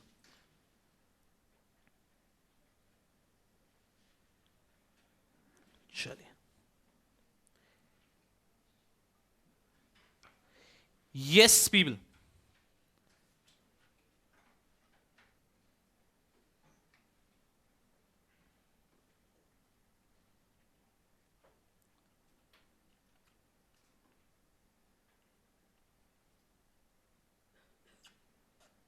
चलिए हाँ, कोई व्यक्ति जो थोड़ा सा प्रकाश डालना चाहता है वॉल्यूम वेटेड एवरेज पे, नहीं क्लास के अंदर कोई, ठीक है। ओपन प्राइस और क्लोज प्राइस? नहीं तो एग्जीक्यूटिव का क्वेश्चन याद आ गया सबको, जिसके अंदर एक सवाल आता था कि आपको क्लोजिंग प्राइस भी कैलकुलेट करनी है और आपको लास्ट ट्रेडेड प्राइस भी कैलकुलेट करनी है। तो क्लोजिंग प्राइस और लास्ट ट्रेडेड में लास्ट ट्रेडेड तो इजी है, लास्ट ट्रेडेड प्राइस जो दिख रही है वो लिख दिया। क्लोजिंग प्राइस में अपन को उसका पूरा वॉल्यूम को कंसिडर करते हुए, प्राइस करते हुए एक एवरेज लेना पड़ता था और that was volume weighted average. सही है, अब समझना अच्छे से क्या डिफरेंस होता है बेसिकली। फॉर एग्जांपल आज मैंने क्या डिसाइड किया, मैंने डिसाइड किया कि यार क्लास में जो है ना मैं सबको आइसक्रीम खिला के मानूंगा। नहीं अरे मत रोको मत मेरे को सब लोग यार, मैं खिला के मारूंगा, ठीक है। तो मैं आज डे 1 था, ये कौन सा डे 1 है, एग्जाम्पल समझ लो कि ये बैच का डे 1 है। मैंने कहा नहीं आज मैं सबको क्लास में आइसक्रीम खिलाने वाला हूँ। उनका से कौन सी आइसक्रीम खिलाओगे, मैंने कहा ये वो नहीं आता कौन, ऐसा अपन रखते हैं उस पर 10 रुपये का स्कूप डाल के देता है, कॉर्नेटो नहीं 10 रुपये का स्कूप वाला। तो 10 रुपये की आइसक्रीम थी, क्लास में समझ लेते हैं 100 बच्चे थे, कैलकुलेशन बहुत ईजी हो जाएगा, ठीक है। मैंने कहा सबको आइसक्रीम खिलाऊंगा मैंने सबको आइसक्रीम खिला दी, ठीक है, बहुत अच्छी बात है। डे 2 पे बच्चे अब लंच में थोड़ा कम खा के आने लग गए कि जब क्लास में डेजर्ट है थोड़ी जगह रखनी चाहिए ना हमको। तो फिर डे 2 को हम लोग मिले। अब डे 2 को जब हम लोग मिले मैंने कहा अरे मैं आइसक्रीम खिलाऊंगा आप चिंता मत करो। हाँ ठीक है, अब सुनना मेरी बात को, ठीक है। अब डे 2 पे क्लास में हो गए हैं 150 स्टूडेंट्स, ठीक है। आइसक्रीम डेली, तो दोस्तों को लेकर आ रहे लोग, अरे चल तू चल मैस के बाद आधा घंटा बैठ के चले जाना बस, तू आजा। अब मैंने कहा अरे यार क्या बात है, मैंने कहा आज तुम्हें मैं कॉर्नेटो खिला दूंगा। आज सबको कॉर्नेटो खिला दिया मैंने। सुनना 20 की आती है कॉर्नेटो, छोटी वाली ना, हाँ तो छोटी खिला रहा हूँ ना, डेजर्ट है ना, ये लंच थोड़ी करा रहा हूँ मैं। इधर आओ। अब डे 3 आया, सुनना अच्छे से। डे 3 पे बहुत ही कम स्टूडेंट्स आए क्लास में, 50 स्टूडेंट्स ही आए थे, ठीक है। मैंने कहा आज कहूँगा आपको, आज मैं क्या कराता हूँ, आज मैंने आपको एक कोई मैंगो डॉली खिला दी, ठीक है। मैंगो डॉली 15 रुपये के आसपास आती होगी और क्या, ठीक है ना। हाँ मैं मेरी चॉइस से खिलाता हूँ, किसी से पूछा नहीं जा रहा है, मैं क्या ऑर्डर लेके नहीं घूमूंगा तुम्हारे लिए क्या चाहिए, ठीक है। मैं सबको मैंगो डॉली खिला दी, ठीक है। सुनना मेरी बात को अच्छे से। डे 4 पे दंगल ही हो गया क्लास में, सुनना अच्छे से। क्लास में आए हैं 500 बच्चे बैठे हैं क्लास में, ठीक है ना। अब मैंने क्या किया कि यार एक काम करते हैं ना, इनको नेचुरल्स की आइसक्रीम खिला देते हैं ज़बरदस्ती एक, और मैंने एक भावुकता में बहुत ज़बरदस्ती आइसक्रीम खिला दी, ठीक है, कोई परेशानी की बात नहीं है। अब हुआ ये 4 दिन के बाद में अकेडमी ने मेरा बैच बंद करवा दिया, ठीक है। अब उसके बाद में सुनो मेरी बात को अच्छे से। तो मेरी धर्मपत्नी ने मुझसे पूछा जब मेरी पॉकेट मनी कैलकुलेट हो रही थी कि क्या हो गया तेरा, मतलब कि कितने पैसे खर्च हो गए। मैंने कहा थोड़े बहुत खर्च हुआ, आइसक्रीम खिलाएगी 4 दिन बच्चों को, इसमें क्या हो गया। बोला कि ठीक है चलो कोई बात नहीं, आइसक्रीम खिलाएगी, इट इज़ ओके ना। और कितना अमाउंट टोटल खर्च हुआ होगा, कितने की आइसक्रीम खिलाई, उन्होंने पूछा। मैंने कहा ऐसा कुछ फिक्स नहीं, हर एक दिन अलग अलग अमाउंट की आइसक्रीम खिलाई थी। उन्होंने कहा चलो ठीक है, तो भी एक एवरेज बता देना। अब मैं एवरेज बताने की कोशिश कर रहा हूँ, मैं एवरेज कैसे बताऊँगा, मैं मैथमेटिक्स पढ़ा हूँ ना। मैं लेता हूँ 120 + 15 + 20 + 10 डिवाइड बाय 4, ऐसे ही एवरेज करते हैं ना। बताओ कितना आ रहा है, अरे एवरेज बताओ। हाँ 41.25, ठीक है। तो मैंने मेरी धर्मपत्नी को बता दिया कि 41.25 के आसपास की मैंने आइसक्रीम खिलाई थी। बोले कि चलो ठीक है कोई बात नहीं, 41.25 रुपीज़ की एवरेज। उन्होंने एवरेज पूछा, मैंने कहा हर एक दिन अलग अलग प्राइस की थी, उनका एवरेज बता दो। मैंने एवरेज बता दिया 41.25 आ गई, चलो ठीक है। अब उन्होंने कहा कि ठीक है टोटल कितने स्टूडेंट्स को खिलाई तूने।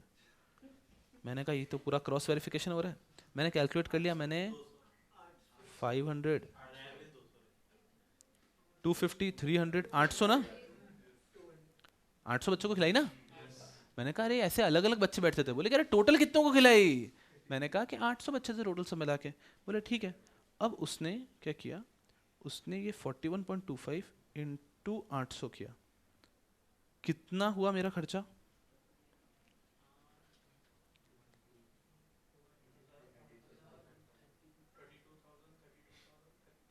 अरे कोई कैलकुलेटर यूज करो, घर पे पिटाई हो सकती है। 3,000 है क्या? भरोसा उड़ गया, तुम लोग समझ नहीं रहे बात को। अरे मेरे नहीं खेलना, मैं मेरा कर रहा हूँ, रुक जाओ। 41.25 मल्टीप्लाइड बाय 800, धुलाई मेरी होगी ना 33,000। रुक जाओ, कोई बात नहीं। तो 33,000 के आसपास का खर्चा हुआ। तो उन्होंने कहा ठीक है।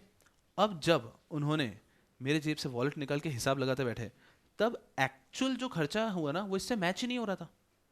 वो मैच क्यों नहीं हो रहा था? रुको मुझे बताओ, डे 1 पे मेरा कितना पैसा खर्च हुआ होगा? 1,000 रुपीज। डे 2 पे 3,000। डे 3 पे 750। 750 डे 3 अच्छा था। डे 4 पे कितना? 60,000। अब ये नहीं, पर ये फिर समझ नहीं आ रहा है मेरे को, ये क्या हो गया? 64,750 रुपीज। अब ये मैच क्यों नहीं हो रहा है? मैंने अब मेरे जेब से एक्चुअल मिसिंग है ये, और मैंने जो हिसाब घर पे दिया उसके हिसाब से मिसिंग है ये। अब मेरे पे घर पे शक की उंगलियां उठाई जा रही है कि कहाँ गए बचे हुए पैसे। मैं सही बोल रहा हूँ कि मैंने समझा अरे नहीं सच, मैंने कुछ झूठ बोला कि अभी तक कि मैंने आइसक्रीम में 10, 20, 15 और 120 रुपए की खिलाई, उसी का एवरेज बता रहा हूँ। फिर ये कैसे इतना हिसाब में डिफरेंस आ रहा है? समझ में नहीं आ रहा है कुछ को भी। हम तो वकील लोग घर पे लड़ रहे हैं, अब क्या करें? चलो सुनो मेरी बात को। आपको समझ आ रहा है प्रॉब्लम क्या? प्रॉब्लम ये हो रही है कि हम ये मैच क्यों नहीं हो रहा है? 800 बच्चों को एक 41 रुपीज की आइसक्रीम खिलाई तो 33,000 होने चाहिए ना? नहीं, ये आपने जो प्राइस ली है ये कौन सी है? एवरेज प्राइस है। जब आइसक्रीम सस्ती थी तब स्टूडेंट्स कम थे, और जब ये महंगी आइसक्रीम ली तब स्टूडेंट्स भी बहुत सारे थे। तो आप जब प्राइस को ले रहे हो, उस प्राइस में आप नंबर ऑफ स्टूडेंट्स का वेट नहीं दे रहे हो। This is an average price. But average price बचपन तक के लिए ठीक था, लेकिन अब जब हम जिस प्रकार की कैलकुलेशन करते हैं, नंबर ऑफ शेयर्स वगैरह में आते हैं, तो एवरेज प्राइस अब कुछ काम का नहीं है। अब हमें कौन सा प्राइस चाहिए? Volume weighted average price. मैं घर पे सही हिसाब तब दे पाऊंगा जब मैं ये जो प्राइस के अंदर नंबर ऑफ स्टूडेंट्स का वेट दे पाऊं। सो 10 रुपए की आइसक्रीम ली तब 100 बच्चे थे, 20 के आइसक्रीम ली तब 150 थे, 15 के आइसक्रीम ली तब 50 बच्चे थे, लेकिन 120 की आइसक्रीम ली तब 500 बच्चे थे। इसका वेट देना पड़ेगा मुझे प्राइस पे, तब आएगा वॉल्यूम वेटेड एवरेज प्राइस। तो sir volume weighted average price कैसे कैलकुलेट करेंगे? देखो, ये जो टोटल अमाउंट स्पेंट है ये निकाल लिया, ये कितना आ गया? 64,750। इसको अब 64,750 is the amount I have spent in these 4 days, divided by how many students were there in total? 800 students were there in total. Now this gives me an 64,750 divided by 800, 80.9375. This is the volume weighted average price. Now this is the average. Sir average price है ये? हाँ ये है तो average ही, लेकिन इसके अंदर इसको भी कंसिडर किया है हमने। तो अब ये एवरेज प्राइस हो गई है वॉल्यूम वेटेड एवरेज प्राइस। इस एवरेज प्राइस के अंदर हमने कितना वॉल्यूम लिया था उसका वेट दिया हुआ है। वेट समझते हैं? तो अपन ने हर एक के वॉल्यूम का वेट दिया हुआ था, तब जाके हमें एक वॉल्यूम वेटेड एवरेज प्राइस मिली है। Volume weighted average price. Getting a fair idea? अब शेयर्स में इसको कैसे यूज करते हैं सर? ये तो आपने नॉर्मल एग्जांपल दिया, हमें समझ में आया कि एवरेज प्राइस अलग होती है। एवरेज प्राइस में क्या है? सारे प्राइस को डिवाइड बाय 4 डिवाइड बाय 5 जितनी प्राइस हो कर लो एवरेज। बट एवरेज प्राइस कुछ काम की नहीं है। अब हमारे काम की होती है वॉल्यूम वेटेड एवरेज प्राइस, तो हमें वॉल्यूम को भी कंसिडर करना होता है। अब अगर मैं आता हूँ शेयर्स को लेके कि शेयर्स में कैसे यूज़ किया जाता है। शेयर्स में अगर मान लीजिए मुझे 4 दिन का वॉल्यूम वेटेड एवरेज प्राइस निकालना है, तो वो कैसे निकलेगा? डे 1 के ऊपर रिलायंस के शेयर्स का, मुझे रिलायंस इंडस्ट्रीज लिमिटेड RIL का volume weighted average price calculate कर रहा हूँ मैं, और ऑफ लास्ट 4 ट्रेडिंग डेज, क्योंकि 60 का करूँगा तो शाम हो जाएगी, तो हम 4 का करते हैं एकदम आराम से। 4 ट्रेडिंग डेज का डे 1 पे रिलायंस के कितने शेयर्स में ट्रेडिंग हुई। फॉर एग्जाम्पल मैं लेता हूँ day 1 number of shares traded, कि टोटल ट्रेडिंग कितने शेयर्स में हुई। से फॉर एग्जाम्पल 1,02,000, कि आज दिन भर में 1,02,000 शेयर्स बाय और सेल हुए। जितने शेयर्स बाय हुए उतने सेल हुए ना, तो 1,02,000 शेयर्स बाय और सेल हुए। और सुना अच्छे से, अब ये जो 1,02,000 शेयर्स बाय और सेल हुए, उसकी भी दिन भर की मुझे volume weighted average price calculate करनी पड़ेगी। मतलब ये डे 1 में इतने शेयर्स ट्रेड हुए तो कितने ट्रांजैक्शन हुए। रुकना एक बार अच्छे से, ये 1,02,000 कैसे आया है? सुबह सुबह एक ट्रांजैक्शन हुआ था 30,000 शेयर्स का, ये हुआ सुबह 9:20 पे। उसके बाद में एक ट्रांजैक्शन हुआ था 20,000 शेयर्स का, वो हुआ 11:15 पे। फिर एक ट्रांजैक्शन हुआ, समझ लेते हैं हम लोग 12,000 का शेयर्स का, वो हुआ समझिए 2:15 पे। और फिर बैलेंसिंग फिगर कितना आ गया? 40,000। फिर एक 40,000 का ट्रांजैक्शन हुआ, वो हुआ था तकरीबन 250 पे। तो आज दिन भर में कितने शेयर्स में ट्रांजैक्शन हुआ है? 1,02,000। सब लोग मेरे साथ में हैं? एक्चुअली तो इससे 1000 गुना ज्यादा शेयर्स में ट्रांजैक्शन हुआ होगा ना। अपन तो अपने कैलकुलेशन के लिए 4 ही बोल रहा हूं मैं, तो 4 में हुआ। अब हर एक टाइम पे ट्रांजैक्शन अलग अलग प्राइस पे हुआ होगा, सही है। यहाँ पे ट्रांजैक्शन जब हुआ था तब प्राइस थी 1800, यहाँ पे ट्रांजैक्शन हुआ तो प्राइस हो गई थी 1805, यहाँ पे ट्रांजैक्शन हुआ तो प्राइस हो गई थी 1840, और यहाँ पे ट्रांजैक्शन हुआ तो प्राइस हो गई थी मान लीजिए 1810। बिल्कुल हो सकता है ना, इतनी वोलेटिलिटी होती है। अब मुझे सबसे पहले डे 1 का 1,02,000 शेयर्स का volume weighted average price calculate करना है। मैं क्या इन चारों प्राइस को ऐड करके डिवाइड बाय 4 कर सकता हूं क्या? उससे क्या मिल जाएगा?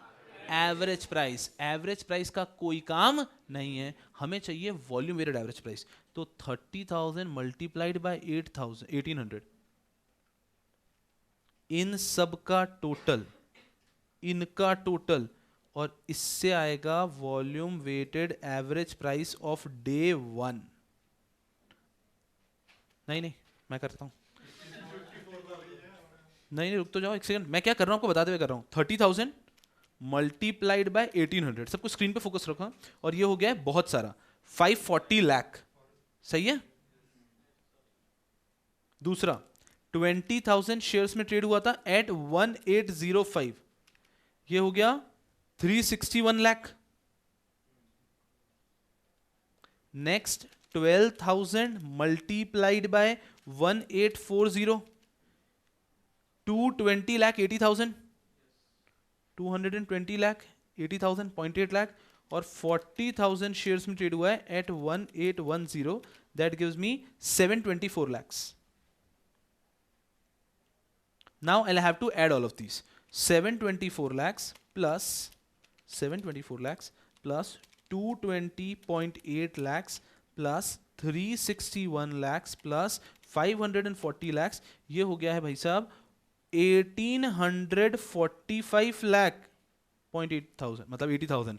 सो ये हो गया है 1845 लाख, बहुत सारा। ये हो गया है टोटल वॉल्यूम। अभी इसको एवरेज भी तो करना है, तो हम कितने शेयर्स में ट्रेडिंग हुई आज दिन भर में? 1,02,000।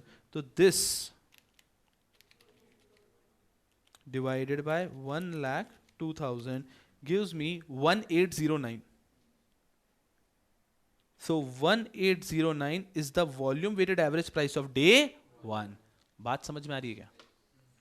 आप जब भी इसको कैलकुलेट करेंगे, अगर आपने गलत कैलकुलेशन की है तो आप इस रेंज से ही निकल जाओगे, तो आपको समझ में भी आ जाएगा। वॉल्यूम वेटेड एवरेज प्राइस आएगी तो उसी रेंज में ना। तो अभी अपनी 1809 आई है, तो आप देखो 1809 क्यों आई है? क्योंकि जो ज्यादातर ट्रेडिंग हुई है वो इसी के आसपास हुई। तो 1809 आ गई है आपकी volume weighted average price of day 1। ऐसे 60 ट्रेडिंग डेज का निकालो, और फिर उनका भी आपस में वॉल्यूम वेटेड एवरेज करो। नहीं मैं बताऊंगा ना। ये पता है क्या किया है? डे 1 का, ऐसे ही डे 2 का भी करना है। अब मैं आपकी आसानी के लिए कर लेता हूँ। डे 2 पे मान लो 80,000 शेयर्स ट्रेड हुए और उसका वॉल्यूम वेटेड एवरेज प्राइस हमने ऐसे कैलकुलेट कर लिया दिन के 15 ट्रांजैक्शन में से, और वो आ गया मान लीजिए 1800। डे 3 75,000 शेयर्स थे और उसका आ गया मान लीजिए 1820, पूरा फोकस स्क्रीन पे। डे 4 उसमें मान लीजिए 1 लाख शेयर्स थे और उसका आ गया 1850। नाउ यू हैव 4 डेज का 4 वॉल्यूम वेटेड एवरेज प्राइस। अब आपको इन चारों का भी तो लेना है वॉल्यूम वेटेड एवरेज प्राइस। अब वापस आप फॉर्मूला लगाओगे और इनका वॉल्यूम वेटेड एवरेज प्राइस यहां पर लेकर आओगे।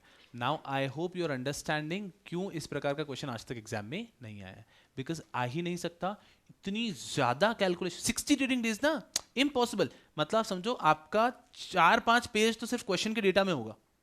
तो इस प्रकार से क्वेश्चन कभी नहीं आया है, but you should know how to calculate volume weighted average price. Are you getting a fair idea about it? एक आइडिया सबको लग रहा है? इसमें एक्सपर्ट होने की जरूरत ही नहीं है, बिकॉज हमारे काम का नहीं है, ना ही हमें इतना देखने की जरूरत है। But I hope you understanding volume weighted average price आपको कैलकुलेट करना है of all the acquisitions done by promoter in 52 weeks. अब उस पर क्वेश्चन आ सकता है, कभी आया नहीं है। उन्होंने कह दिया कि प्रमोटर ने पिछले 52 वीक्स में 3 बार एक्विजिशन किया है, एक बार 1 लाख शेयर का, एक बार 50,000 शेयर्स का, एक बार 20,000 शेयर्स का, और तीनों का प्राइस दे दिया। जाओ volume weighted average price calculate करो। कर सकते हो क्या? Yes, you. Next, highest price of any acquisition made by promoter in preceding 26 week. Highest उठाना है, लाइफ इजी है। एंड नेक्स्ट अगेन ये सबसे डिफिकल्ट है, volume weighted average price of 60 trading days. हमने अभी एग्जांपल में एक दिन में 3 या 4 ट्रेड लिए थे, एक्चुअली एक दिन में लाखों ट्रेड होते हैं। तो एक दिन का भी वॉल्यूम वेटेड एवरेज प्राइस का मतलब आपको समझ में आ रहा है कि आपने आज के सारे ट्रेड्स का देखना है। इस प्राइस पे इतने शेयर में हुआ, इस प्राइस पे इतने शेयर में हुआ, उसको मल्टीप्लाई करना है, उसका वॉल्यूम वेटेड एवरेज प्राइस निकालना है। It is not possible for a human to do it, it is only done by softwares. ये सॉफ्टवेयर से ही होता है। और इट इज जस्ट कि सॉफ्टवेयर ने जब बनाया इसको तो पहले लॉ बनाओ फिर सॉफ्टवेयर बनाना, तो लॉ में ये लिखा हुआ है। बात सबको समझ में आ रही है ना? बस, तो ये हो गया how do you calculate exit offer price. शांत मन से एक बार फटाफट से फुल स्पीड में ये चारों की थ्योरी पढ़ोगे और उसके बाद हम लोग फटाफट से मैनर की तरफ आगे बढ़ेंगे।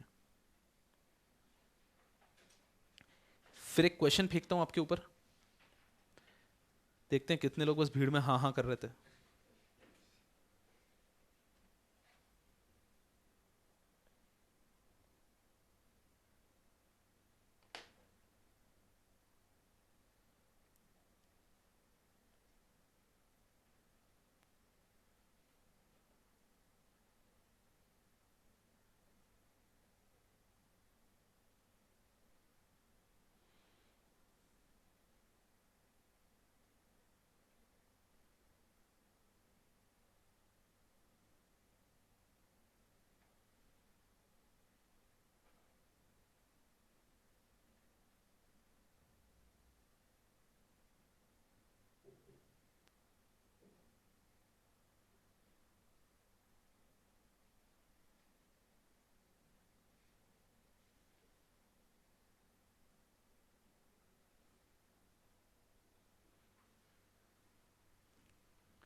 आराम से रीड कर लो, कोई जल्दबाजी नहीं है।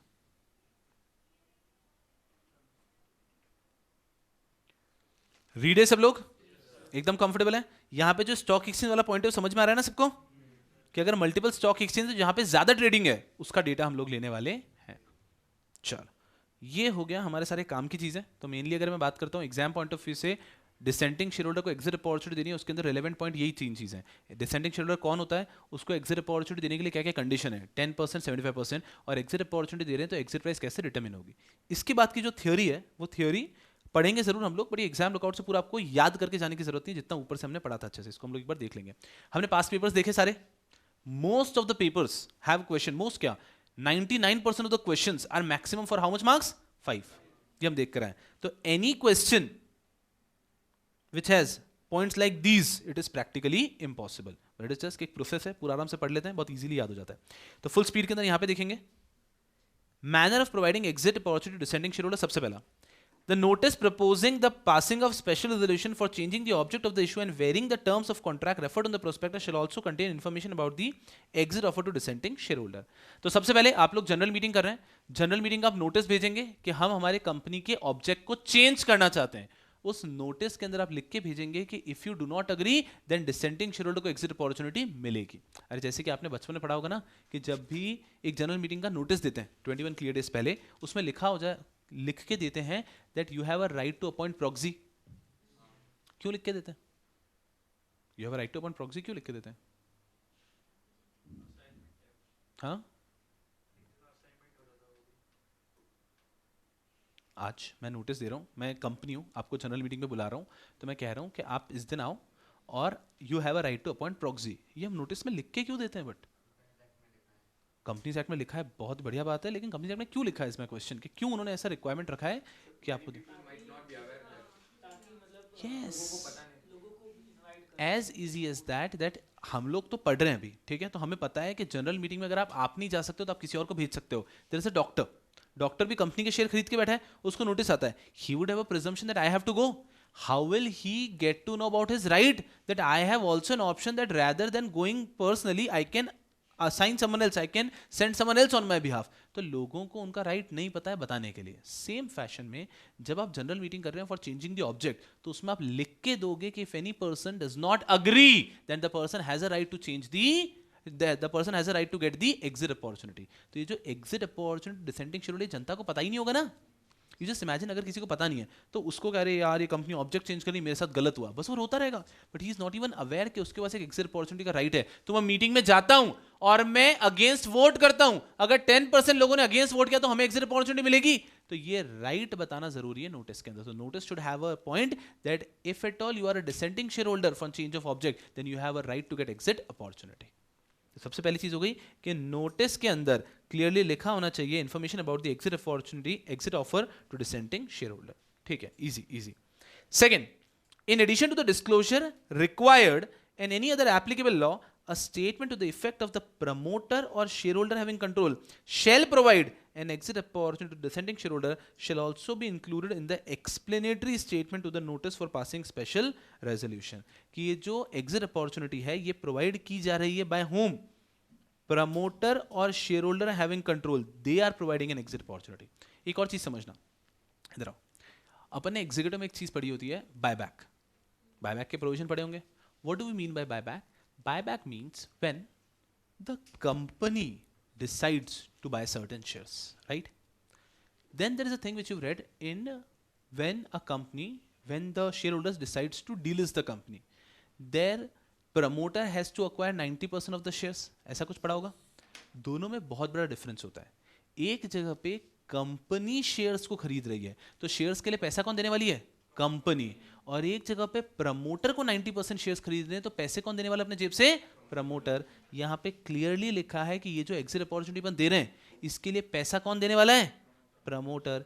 In addition to the disclosure required in any other applicable law, a statement to the effect that promoter or shareholder having control shall provide an exit opportunity to the dissenting shareholder shall also be included in the explanatory statement to the notice for passing special resolution. कि company पैसा वापस कैसे दे सकती है? Shares तो issue हो चुके हैं, तो ये जो प्रमोटर्स हैं ये लोग पैसा देंगे अपनी जेब से. these people are going to buy those shares. बात समझ में आ रही है क्या? जैसे कि उसमें प्रोविजन था आप अपनी कंपनी को डीलिस्ट करते हैं वैसा ही तो प्रमोटर्स ले रहे हैं. दूसरा पॉइंट, ठीक है सर, तो पहला पॉइंट आया नोटिस का कि नोटिस के अंदर डिस्क्लोजर होगा. दूसरा आता है कि कौन लेने वाला है? Promoter share holder shall be providing exit opportunity, और ये एक्सप्लेनेटरी स्टेटमेंट के अंदर लिखा होना चाहिए क्लियरली. ओके, एकदम आराम से स्टेप बाय स्टेप चल रहा है. Next is after passing of the special resolution, pass हो गया, the issuer shall submit the voting result to stock exchange. आपको शुरुआत में मैंने बताया था सांस भी लेती है अगर एक लिस्टेड कंपनी तो they have to ensure they disclose it to the stock exchange. तो जैसे वोटिंग रिजल्ट है स्टॉक एक्सचेंज को डिस्क्लोज कर दो. स्टॉक एक्सचेंज चेक करेगा कि 10% 75% का रिक्वायरमेंट हुआ है कि नहीं हुआ है. अगर हुआ है तो एग्जिट अपॉर्चुनिटी देनी पड़ेगी. Next, the issuer shall submit the list of dissenting share holder as certified by compliance officer to stock exchange. Stock exchange को वोटिंग रिजल्ट दिया, उसके बाद में list of dissenting share holder भी दिया. ठीक है. The promoter or shareholder in control shall appoint a merchant banker and finalize the exit offer price. फिर ये merchant banker को अपॉइंट करेंगे क्योंकि merchant banker ही तो exit offer price डिनोट करता है. चलो मुझे एक बात बताओ, जनरली आप लोगों ने एग्जीक्यूटिव में पढ़ा होगा, तो एग्जीक्यूटिव में सबसे पहला स्टेप आता है अपॉइंट मर्चेंट बैंकर, राइट? उसके बाद में बाकी चीजें चलती है। यहाँ पे लोग 5th स्टेप तक रुके क्यों थे मर्चेंट बैंकर को अपॉइंट करने के लिए? सर पहले रेजोल्यूशन वगैरह पास तो कर ले। रेजोल्यूशन पास कर लिया, हाँ ठीक है। रेजोल्यूशन पास करने पे अगर 10% लोगों ने डिसेंटिंग वोट किया ही नहीं है तो फिर जरूरत ही नहीं पड़ने वाली ना आगे के गेम की। तो generally you will see everywhere, आगे भी हम पढ़ेंगे, तो पहला ही पॉइंट आता है appoint merchant banker and the process would continue. यहाँ पे मर्चेंट बैंकर की आपको जरूरत पड़ेगी या नहीं पड़ेगी ये आपको पता ही चलता है वोटिंग रिजल्ट के बाद, कि एक बार वोटिंग रिजल्ट हो गया, अब यार 10% डिसेंटिंग हो गया है, 75% से कम हम यूज कर रहे हैं आपने गिवन ऑब्जेक्ट के लिए, now we'll need merchant banker because exit opportunity पूरा काम करना पड़ेगा, and that is why merchant banker यहाँ पे कहीं पे आता है। मर्चेंट बैंकर आ गया, वापस issuer shall intimate the recognised stock exchange about the exit price. पल पल, दिल के साथ नहीं, पल पल जो भी हो रहा है ना वो सब चीजें आपको स्टॉक एक्सचेंज को इन्फॉर्म करते रहना है। That's very easy. The issuer shall intimate the stock exchange about the exit offer to dissenting share holder and the price at which such offer is being made. Okay, the recognized stock exchange shall immediately on receipt of such intimation disseminate the same to public within 1 working day। जैसे stock exchange को मिली information अब उनको public को बता देनी है कि भैया ये कंपनी ने ऑब्जेक्ट चेंज किया है, ये सब डिसेंटिंग शेयर होल्डर है और इन सबको एक्सिट अपॉर्चुनिटी मिल रही है इस प्राइस पे, ये सब उन्होंने आगे बता दिया। To ensure security for performance of their obligation, the promoter shareholder having control as applicable shall create an escrow account। Discussion किया हमने थोड़े दिन पहले इस पे, which may be interest bearing and deposit the aggregate consideration in the account at least 2 days working days prior to opening of the tendering period। हा अभी पूरा नया गेम आने वाला है टेंडर पीरियड का। तो इनका कहना है, वापस बताओ मुझे, बताओ ये जो एग्जिट अपॉर्चुनिटी दे रहे हैं तो पैसे कौन देने वाले हैं यहाँ पे? Promoter, not the company. तो अभी आप क्या बोलोगे, एक डेट आएगी जिस पे आप बोलोगे कि सारे एग्जिट शेयर होल्डर जो भी डिसेंडिंग शेयर होल्डर्स हैं उन सबको अपने शेयर्स यहाँ पर देने हैं और बदले में उनको पैसे मिलने वाले हैं। ये प्रोसेस करने के 2 दिन बाद टेंडरिंग पीरियड कहते हैं, जिसके अंदर people can come up and they can give their shares. इस टेंडरिंग पीरियड के 2 दिन पहले ये जो पूरा पैसा है ये प्रमोटर को ले जाके एस्क्रो में जमा कराना है। What if promoter does not have the money? तो फिर आप ये आगे जाओगे कैसे? सर अगर मान लो प्रमोटर के पास पैसा नहीं तो फिर क्या होगा? तो आप कंपनी का ऑब्जेक्ट चेंज नहीं कर सकते। तो आपको कंपनी का ऑब्जेक्ट चेंज करना है, पैसा चाहिए, तो पैसा आपको 2 दिन पहले एस्क्रो अकाउंट में जमा कराना है। रुक जाओ एकदम आराम से। The tendering period shall start not later than 7 working days from the passing of the special resolution and shall remain open for at least 10 days. तो 10 दिन के लिए मिनिमम ओपन रहेगा और 7 दिन बाद स्टार्ट होगा from passing of the special resolution. Shall start not later than 7 working days from passing of the special resolution. ये स्पेशल रेजोल्यूशन है, इसके एक्चुअली विद इन 7 डेज यहाँ पे आपका टेंडर पीरियड चालू होगा और टेंडर पीरियड 10 डेज के लिए चालू रहेगा। टेंडर पीरियड का मतलब I don't think I have to tell you, this is the period in which any shareholder, the dissenting share holder, any one of those dissenting share holder can come forward and say कि हाँ मेरा share ले लो और मुझे exit opportunity का price दे दो। The dissenting shareholder who have tendered their share in the acceptance of the exit offer shall have the option to withdraw such acceptance till the date of closure of tendering period। ये जो 10 दिन का है इसके अंदर ये व्यक्ति apply कर सकते हैं, हाँ मुझे एग्जिट अपॉर्चुनिटी चाहिए, मुझे एग्जिट ऑफर प्राइस पे शेयर्स को बेचना है। सामने इन्होंने एक बार सबमिट कर दिया, ये चाहे तो विथड्रॉ भी कर सकते हैं with in 10 days. Again easy point कि हम वहां पर आ गए, हम सब लोग डिसेंटिंग शेयर होल्डर थे, तो उनमें से उन्होंने कहा कि चलो हम शेयर खरीदने को रेडी हैं। अच्छे समझना, वापस एक बार बता रहा हूँ, कंपनी को जब यहां पे एग्जिट अपॉर्चुनिटी देनी है, share holders are going to pay the money, promoters are going to pay the money. 10% ये जो डिसेंटिंग शेयर होल्डर हुए तो एग्जिट अपॉर्चुनिटी देना कंपलसरी है। अच्छे से समझना, एग्जिट अपॉर्चुनिटी देना जरूरी है। 10% की या 15% के शेयर्स खरीदना जरूरी नहीं है। आपने एग्जिट अपॉर्चुनिटी दे दी डिसेंटिंग को, वो बेचते हैं या नहीं बेचते हैं ये उनका चॉइस है। आपने 10 डेज का पीरियड रखा कि हम इस प्राइस पे लेने को रेडी हैं, उसमें जितने डिसेंटिंग शेयर होल्डर आए उन्होंने शेयर्स टेंडर किए, उन लोगों के शेयर्स आपको परचेज करने हैं। जो लोग नहीं आए बात खत्म, क्योंकि आपके ऊपर अनिवार्य था giving an exit opportunity. Sir अभी जो this exit opportunity is only for those share holders who attended the meeting या जनरल? दोज हु डिसेंटेड, अभी आएंगे 13 पॉइंट तक जाने दो, स्पेसिफिकली बात करते हैं, कोई प्रॉब्लम नहीं है। 11th, the promoter or shareholder having control shall facilitate the tendering of shares by the shareholder and settlement of the same through the recognized stock exchange mechanism as specified in SEBI for the purpose of takeover, buyback, delisting। इन तीनों के अंदर ये कर चुके हैं हम, जहां पे हम टेंडर ओपन ऑफर रखते हैं, उसमें जो जो लोग आए उनके शेयर्स खरीदते हैं। कभी कंपनी खरीदता है और कभी प्रमोटर खरीदता है। तो जैसा वो प्रोसीजर है एग्जैक्टली सेम होता है यहां पर भी। उसके बाद में द प्रमोटर और share holder having control shall within a period of 10 working days from the last date of tendering period.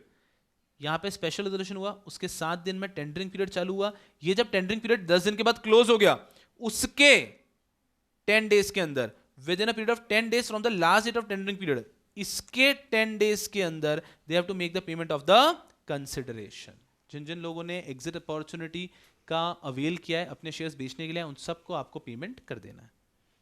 And last point, within a period of 2 working days from the payment of consideration, the issuer shall furnish to the recognized stock exchange disclosure। वापस वही पल पल में बताना है, तो आपको stock exchange का भी बताना है कि टोटल कितने नंबर ऑफ शेयर्स टेंडर हुए, एक्सेप्ट हुए, कंसिडरेशन पे कर दिया है, जो आपका ये सब होने के बाद में पोस्ट ऑफर शेयर होल्डिंग कितना रहा है, और एक रिपोर्ट बाय मर्चेंट बैंकर के पेमेंट पूरा ड्यू तरीके से सारे डिसेंडिंग शेयर होल्डर को मिल चुका है। हाँ, रुक जाओ, नहीं आप बस यहीं पे देखते रहो घूर घूर के।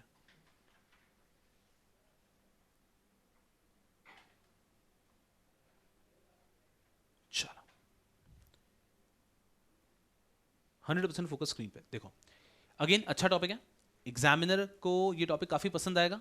लास्ट का मैनर वाला पार्ट हटा दो तो एग्जामिनर बहुत ही अच्छे से क्वेश्चन इसके ऊपर पूछ सकता है। हमारा टॉपिक क्या रहता है, सबसे पहले देखिए तो टॉपिक चल रहा है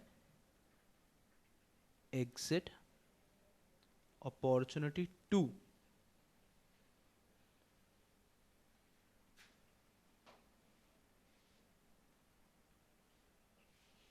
descending share holders.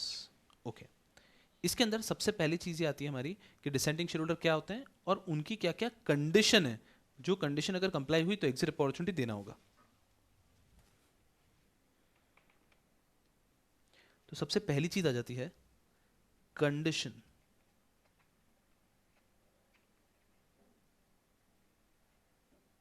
For exit opportunity. Conditions for exit opportunity मुझे बताओ, 3 कंडीशंस हैं। सबसे पहली क्या है, इशू शुड ओपन आफ्टर। हमारा जो इशू है वो होना चाहिए आफ्टर 1/4/2014। तो हमारा इशू उसके बाद का इशू होना चाहिए, इजी। दूसरी कंडीशन 10% का क्या था? Yes, minimum 10% of the total votes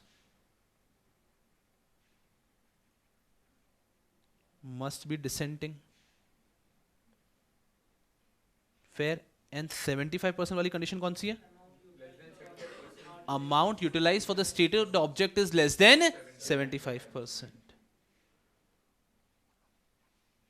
amount to be utilised for stated object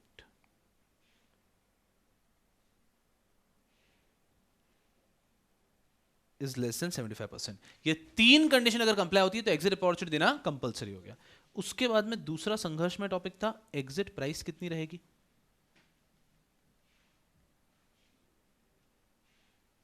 क्या आखिर हम एग्जिट अपॉर्चुनिटी दें, एग्जिट प्राइस क्या रहेगी। एग्जिट प्राइस के अंदर हमने पढ़ा है हाईएस्ट ऑफ द फॉलोइंग।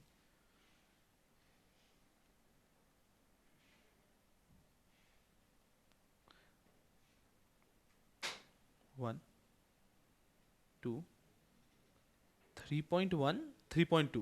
तो या तो 3.1 रहेगा या 3.2 रहेगा। If the shares are frequently traded then 3.1, if the shares are not frequently traded then 3.2। ये अंडरस्टैंडेबल है। सबसे पहला मुझे बता दो, यहां पे वॉल्यूम वेटेड एवरेज रखूं या हाईएस्ट लिखूं? Volume weighted average price of securities acquired by everyone और प्रमोटर?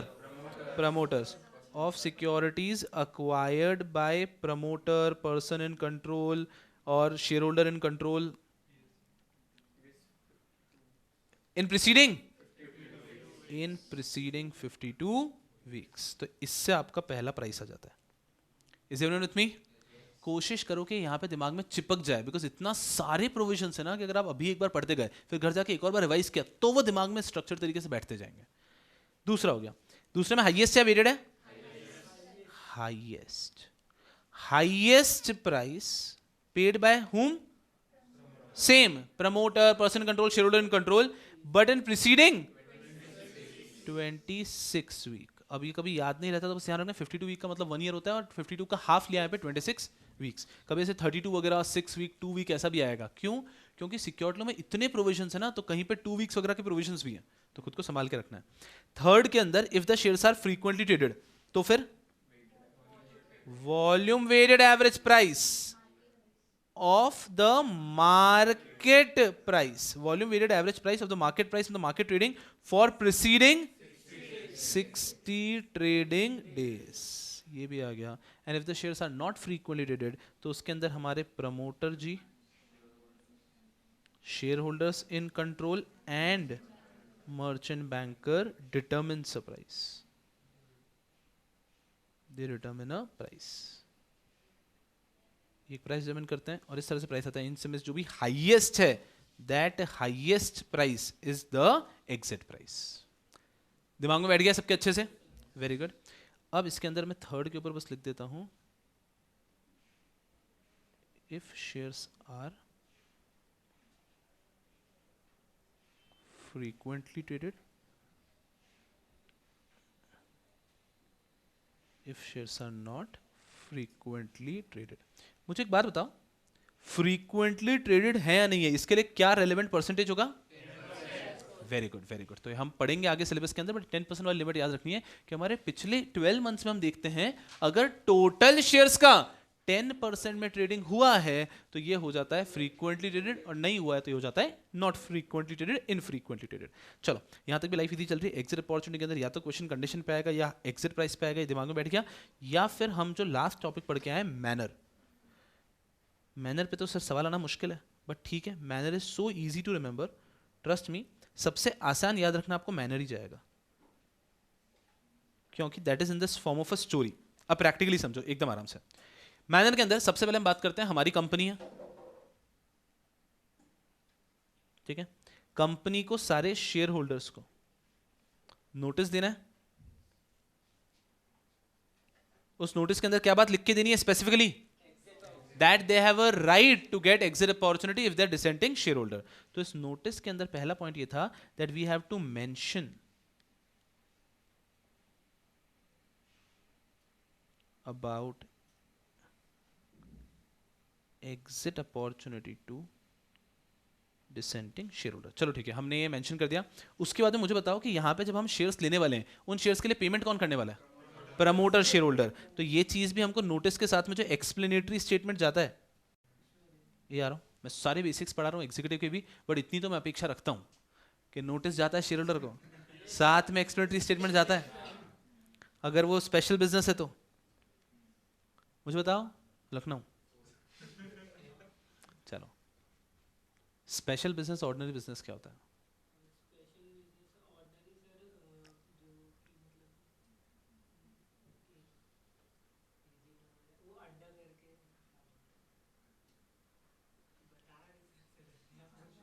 सडनली पूछ लिए, ये गलती है।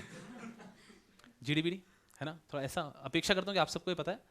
Ordinary business, special business, 4 specified business होते हैं। ऑर्डिनरी बिजनेस, मैंने बैटरी उठा के मार देनी है, अब सबके साथ में गाना गाना नहीं है, ठीक है? ठीक है, तो 4 ऑर्डिनरी बिजनेस होते हैं, उसके अलावा सब स्पेशल बिजनेस होते हैं। ये बाइफरकेशन मुझे बताओ, एजीएम का होता है, ईजीएम का होता है? एजीएम। एजीएम पे 4 होते हैं ऑर्डिनरी और बाकी होते हैं स्पेशल। ईजीएम पे जितने बिजनेस होते हैं सबके सब होते हैं स्पेशल। तो जब भी स्पेशल बिजनेस होता है you have to give an explanatory statement. Of course अपन अपना ऑब्जेक्ट चेंज करें, that is a special business, तो हर बार नोटिस के साथ में एक्सप्लेनेटरी स्टेटमेंट जाएगा। ये तो आपको ऑलरेडी पता है। यहां पे उन्होंने बस इतना सा बताया कि एक्सप्लेनेटरी स्टेटमेंट में एक चीज लिख लेना, that promoter and share holder in control जो है ना, they are going to buy the shares, these people are going to pay for the shares। shareholders or promoter in control will buy the shares, will pay the exit price। just a minute, will pay the exit price। हाँ जी। So yesterday we were talking about pledging of shares, sir, by ji. the promoter। अभी situation में promoter does not have money, can he pledge the shares to give? no, वहां पे हम pledge की जो बात कर रहे थे इन प्रमोटर कंट्रीब्यूशन, दैट वाज कि हमने हमारा इशू जिस ऑब्जेक्ट के लिए किया है उस ऑब्जेक्ट के लिए ही हम लोगों को अगर लोन लेने की आवश्यकता पड़ रही है तो हम लोन ले सकते हैं. एंड जनरली अब मैं आपको एक और टॉपिक से क्रॉस वेरीफाई कर रहा हूँ, सब लोग कनेक्ट करने की कोशिश करना. अपन एक टॉपिक पढ़ा था कि इशू जब करते हैं उसके पहले ही जो लोन आप लेने वाले हो 75% वेरीफाइबल मीन से पहले से सेट होना चाहिए. तो ये एक ऐसा सर्कल है कि जब हम इशू शुरू करते हैं उसी टाइम पे पहले से सेट कर लेते हैं कि जो प्रमोटर के शेयर्स हैं उसको हम प्लेज करके लोन लेने वाले हैं. ये बताने के बाद ही वो हमें इशू करने देंगे. और जब इशू हो जाएगा उसके बाद में वी हैव टू एंश्योर कि हाँ ये जो शेयर्स हैं ये लॉक इन रहेगा बट ये प्लेज में जा सकते हैं. तो हमारा वो टॉपिक एग्जैक्टली चल रहा था कि लॉक इन के दौरान एक प्रमोटर अपने शेयर्स को प्लेज कर सकता है कि नहीं. समझ में आया? Sir, but this हाँ. is also for the purpose of the object of the issue. Object of the issue is कि आप इशू किस उद्देश्य के लिए कर रहे हो. आप फैक्ट्री खोलने के लिए इशू कर रहे हो, आप एक्सपांशन के लिए इशू कर रहे हो, that is object of the issue. यहाँ पे तो आप ऑब्जेक्ट चेंज कर रहे हो. तो यहाँ पर तो एकदम पर्पस ही अलग चल रहा है, चेंजिंग द ऑब्जेक्ट. जब आपने इशू शुरू किया तब आपने एक ऑब्जेक्ट के लिए लिया होगा. उस ऑब्जेक्ट के लिए अगर आपको लोन चाहिए प्री प्लान्ड तो उसके लिए प्रमोटर अपनी सिक्योरिटी को प्लेज कर सकता है. ये सब जो हो रहा है ये सब तो आफ्टर थॉट हो रहा है. So the pledging should be pre-planned, sir. 100%. And why it has to be pre plan. अगर आप कनेक्ट कर पाते हो तो कनेक्ट करना, बिकॉज आपको पहले से बताना पड़ेगा 75% वेरीफाइबल मीन से. तो प्रमोटर जो ये लोन ले रहा है तो इशू के पहले ही उसको पहले से प्लान करना होगा कि हम जो लोन लेने वाले हैं उसके लिए मैं मेरी सिक्योरिटी दे रहा हूँ. अब थोड़ा सा हम बहुत डेप्थ में चले गए. When I show you the past year question you will see कि एकदम ऊपर से आते हैं. तो हम लोग एक्चुअली 2-3 पॉइंट में बेरैक पे डिस्कशन कर लिया था तो हम एकदम ही डेप्थ में जा रहे हैं. But let's take it easy. मतलब जहाँ भी आपको क्वेरी आती है आप पूछो. If you are able to connect तो समझना है इस बात को एकदम आराम से. एक थोड़ा स्टेप बैक ले रहा हूँ, थोड़ा सिलेबस से बाहर जाके बात करते हैं. एक कंपनी आज मेरी कंपनी है.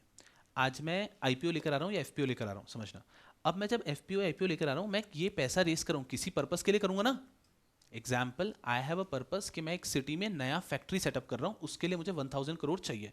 ना उस 1000 करोड़ रुपीस चाहिए, उसके लिए मैंने कहा कि मैं 600 करोड़ का पब्लिक इशू करूंगा, 100 करोड़ मेरे पास रिजर्व्स में है और 300 करोड़ का मैं लोन लूंगा. ये मुझे 600 करोड़ का पब्लिक इशू तब करने देंगे जब 300 करोड़ के लोन का मैं सेंक्शन ला चुका हूं. याद आ रहा है 75% थ्रू वेरीफाइबल मीन्स होना चाहिए. अब मैं जब ये लोन ला चुका हूं तब इस लोन का अप्रूवल सेंक्शन लेकर आना है. अब ये लोन के लिए कंपनी के पास में कोई भी सिक्योरिटी नहीं है, कोई सिक्योरिटी नहीं है. तो प्रमोटर बोलता है कि मेरे शेयर्स हैं, लेकिन ये इशू होने के बाद में तो 18 मंथ्स के लिए मेरे जो मिनिमम प्रमोटर कंट्रीब्यूशन है वो लॉक इन में जाने वाला है. तो मैं ये मेरे जो शेयर्स हैं इसको मैं इस लोन में एज ए सिक्योरिटी देने के लिए रेडी हूँ.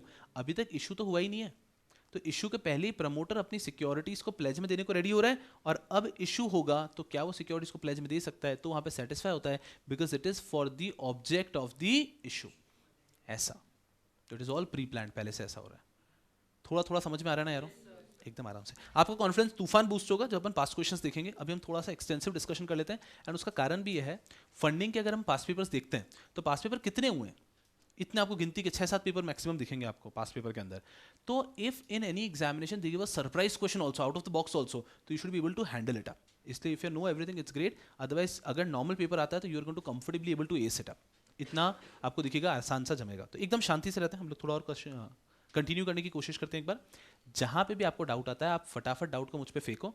अगर मुझे लगता है कि डाउट डिस्कस नहीं करना है तो मैं बोल दूंगा, ठीक है ना. तो आपके दिमाग में जो भी डाउट आता है मस्ती से पूछो. चलिए हम लोग मैनर पे थे. लाइफ बहुत आसान चल रही है. कंपनी को नोटिस देना है. नोटिस के अंदर मेंशन करना होगा कि एग्जिट अपॉर्चुनिटी का आपके पास राइट है. फिर नोटिस दे दिया, नोटिस के साथ में एक्सप्लेनेटरी स्टेटमेंट जाता है. उस एक्सप्लेनेटरी स्टेटमेंट के अंदर हमको लिख के देना है कि promoter share holder are going to purchase the shares and in the manner they going to purchase the shares. ये हो गया. अब ये होने के बाद में नेक्स्ट स्टेप स्टॉक एक्सचेंज को बताने की बातें आ गई क्या? आ जाओ आ जाओ आ जाओ आ जाओ. नेक्स्ट स्टेप ये हमने 2 चीजें कर ली.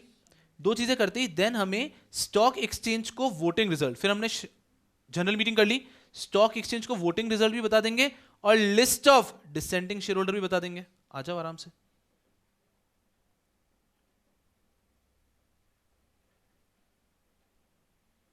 यस अब जैसे ये दोनों चीज हो गई, नोटिस दी थी शेयर होल्डर को. शेयर होल्डर को नोटिस क्यों दिया था? ताकि हम हमारा स्पेशल रेजोल्यूशन कर सकें, जनरल मीटिंग कर पाए. Now company has conducted the general meeting. Company ने जनरल मीटिंग कर ली और प्रिज्यूमिंग के स्पेशल रेजोल्यूशन पास हो गया. ठीक है, जनरल मीटिंग हो गई, स्पेशल रेजोल्यूशन पास हो गया. अब जैसे एक लिस्टेड कंपनी ने जनरल मीटिंग की है, इनको फटाफट से किसको इन्फॉर्म करना है? Stock exchange. तो इन्होंने सबसे पहले इनको इन्फॉर्म करना रहा स्टॉक एक्सचेंज को. एक चीज इनको इन्फॉर्म करनी है सबसे पहले, वोटिंग रिजल्ट्स. कि इन्होंने जो जनरल मीटिंग में वोटिंग हुई, कितने लोगों ने फेवर में वोट किया, कितने लोगों ने अगेंस्ट में वोट किया, कितने लोग आए नहीं, पूरा का पूरा वोटिंग रिजल्ट देना है. वोटिंग रिजल्ट के बाद में इनको दूसरी चीज क्या देनी है? List of dissenting share holder. अब समझ में आ चुका है कि यार अब तो ये पूरा एग्जिट अपॉर्चुनिटी देनी पड़ेगी, बिकॉज कम से कम 10% डिसेंटिंग शेयर होल्डर हैं। अब जैसे यहाँ पे हो गया, अब कंपनी को नीड आ गई है कि अब डिसेंटिंग शेयर होल्डर का गेम करना है, तो company will have to appoint someone whom, now the company will have to appoint a merchant banker. चलो अब कंपनी के अंदर मर्चेंट बैंकर भी आ गया, now they will have to start the process. Next step क्या है मुझे बताओ नोट्स में। हमने अब stock exchange will have to inform the public वाला पॉइंट है। अब यहां पे समझो, स्टॉक एक्सचेंज को पीरियोडिक डिस्क्लोजर्स देते रहने होते हैं अपने वेबसाइट के थ्रू। तो स्टॉक एक्सचेंज ने ये जो अभी मर्चेंट बैंकर आया, मर्चेंट बैंकर आके सबसे पहले एग्जिट प्राइस तो बताने दो। एक और चीज, मर्चेंट बैंकर आया, मर्चेंट बैंकर और कंपनी रिटर्न सबसे पहले आके क्या करेंगे, finalise the exit price. They will determine the exit price. Exit price कैसे डिटर्मिन होंगी, सेम वही 4 पॉइंट। अगर फ्रीक्वेंटली ट्रेडेड है तो फर्स्ट 3, और फ्रीक्वेंटली ट्रेडेड नहीं है तो 1, 2 और 3.2। इस तरह से आपकी एग्जिट प्राइस आ गई हायर ऑफ द 2। अब जैसे ही एग्जिट प्राइस डिटरमिन हो गई, हमें वापस क्या करना है, स्टॉक एक्सचेंज को एग्जिट प्राइस इन्फॉर्म करनी है। जैसे स्टॉक एक्सचेंज को एग्जिट प्राइस इन्फॉर्म हुई, अब स्टॉक एक्सचेंज पब्लिक को बताता है कि ये कंपनी है, ये एग्जिट अपॉर्चुनिटी दे रही है इस प्राइस पे, जो भी इसके शेयर होल्डर हैं वो अप्लाई कर सकते हैं।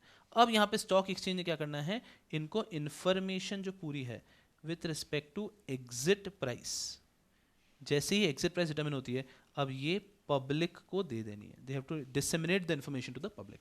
चलो इन्फॉर्मेशन पब्लिक के पास जा चुकी है, अब उसके बाद में क्या प्रोसेस चालू कर दें। नेक्स्ट पॉइंट क्या है, बस अब यहां पर we have to ensure that we open the escrow account. उसमें पैसा कंपनी को जमा कराना है, प्रमोटर को, प्रमोटर को। अब यहां पर आ गए, पूरा मर्चेंट बैंकर ही काम संभालता है। उसके बाद में अब आ गए, we have to open escrow account, और इसके अंदर प्रमोटर डिपॉजिट कर देंगे पैसा 2 डेज, 2 डेज या 1 डेज है, 2 days prior to opening offer. आपका जो टेंडर ऑफर ओपन होगा उसके 2 दिन पहले इनको पूरा का पूरा पैसा जमा कर देना है। ठीक है, चलो अब इन्होंने पूरा एस्क्रो अकाउंट ओपन भी हो गया, अब टेंडर पीरियड भी आ चुका है। ठीक है, टेंडरिंग पीरियड स्टार्ट होने वाला है। अब उसके बाद में थोड़ा सा टाइम पीरियड के पॉइंट्स आ रहे होंगे, 2-3 टाइम पीरियड के पॉइंट्स। टाइम पीरियड के पॉइंट्स कैसे ध्यान रखना है, इधर आ जाओ। सबसे पहली चीज इन्होंने स्पेशल रेजोल्यूशन पास कर लेना होगा, ऑब्वियस सी बात है। जैसे ही स्पेशल रेजोल्यूशन पास किया है, उसके कितने दिन के अंदर टेंडर पीरियड ओपन होगा, within 7 days. Special resolution pass करके किया है, उसके 7 डेज के अंदर you have to ensure that you open the tender period. यहां पे आपका टेंडर पीरियड है, ये टेंडर पीरियड कितने दिन का चलेगा, 10 डेज। चलो जैसे ही टेंडर पीरियड क्लोज होता है, कितने दिन के अंदर पे ऑफ कर देना है,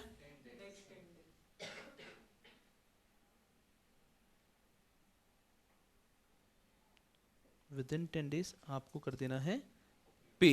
या पे किसको करते हो समझना अच्छे से। टेंडर पीरियड के अंदर आप लोगों ने कहा है to all the dissenting share holders, जो लोग मीटिंग में आए थे और डिसेंट वोट करके गए, सिर्फ उन लोगों को हम लोग ये ऑप्शन दे रहे हैं कि आप अपने शेयर्स हमें बेच सकते हो एट दिस गिवन प्राइस, जो एग्जिट प्राइस में आई थी। उनमें से जिन जिन लोगों ने टेंडर किए उनके शेयर्स, उन लोगों को यहां पर हम कर देते हैं पे। Within 10 days from the close of tender period we have to ensure that we pay them. और ये करने के विद इन 2 डेज कुछ करना है क्या, एंड में क्या करना है, इसके within 2 days then you have to give disclosure to stock exchange, और कहानी ऑलमोस्ट खत्म। फिर आपको देना है detail disclosure to stock exchange कि सर इतने टोटल शेयर्स को हमने एग्जिट अपॉर्चुनिटी दी, उनमें से इतने लोगों ने टेंडर किए शेयर्स, उसमें से हमने इन सबको एक्सेप्ट कर दिया, पेमेंट कर दिया, और ये हमारी post all of this share holding है। और ये पूरा डिस्क्लोजर जो हमने स्टॉक एक्सचेंज को दे दिया, और यहाँ पे जाके हो जाती है बात खत्म। Are we understanding? Now manner is something which is not that relevant from exam point of view, but that is the easiest to remember. If you remember this now, then life is so easy. Understand? चलो इधर आओ, कहानी की तरह ही तो है, आराम से देखते हैं। अगर हम सबसे पहले नोटिस, तो जैसी कंपनी आएगा स्टेप 1, यहाँ मैं पूरा स्टेप नहीं लिख पाऊंगा तो मैं सीधे 1 2 3 4 लिख रहा हूँ। चलो रेड पेन ले लेते हैं।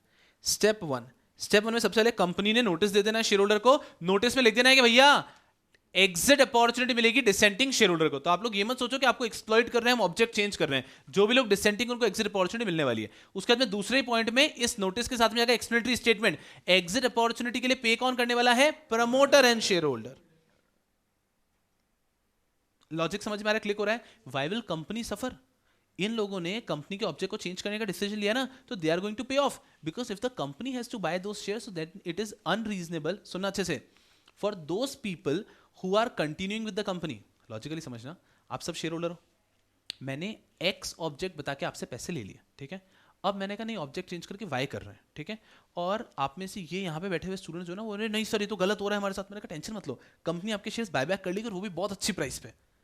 आप सब लोग नए ऑब्जेक्ट के साथ कंटिन्यू करने को रेडी हो, बट आपके साथ तो गलत हो रहा है ना, क्योंकि आप ही का पैसा कंपनी के पास है, उसी पैसे से इनको हायर प्राइस दी जा रही है। मैं जो बोल रहा हूँ समझ में आ रहा है?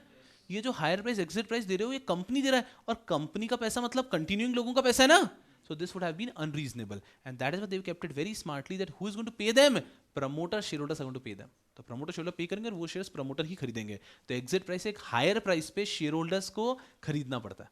तो इसलिए they also prefer कि object change ना करें। बट अगर करते हैं तो ये हो गया। Step 2 तक सब easy चल रहा है। जैसे ये चीजें हो गई, उसके बाद में क्या करना है? उसके बाद में हम special resolution पास कर लेते हैं। यहां जाके हमें पता चलेगा कि exit opportunity देनी पड़ेगी या नहीं।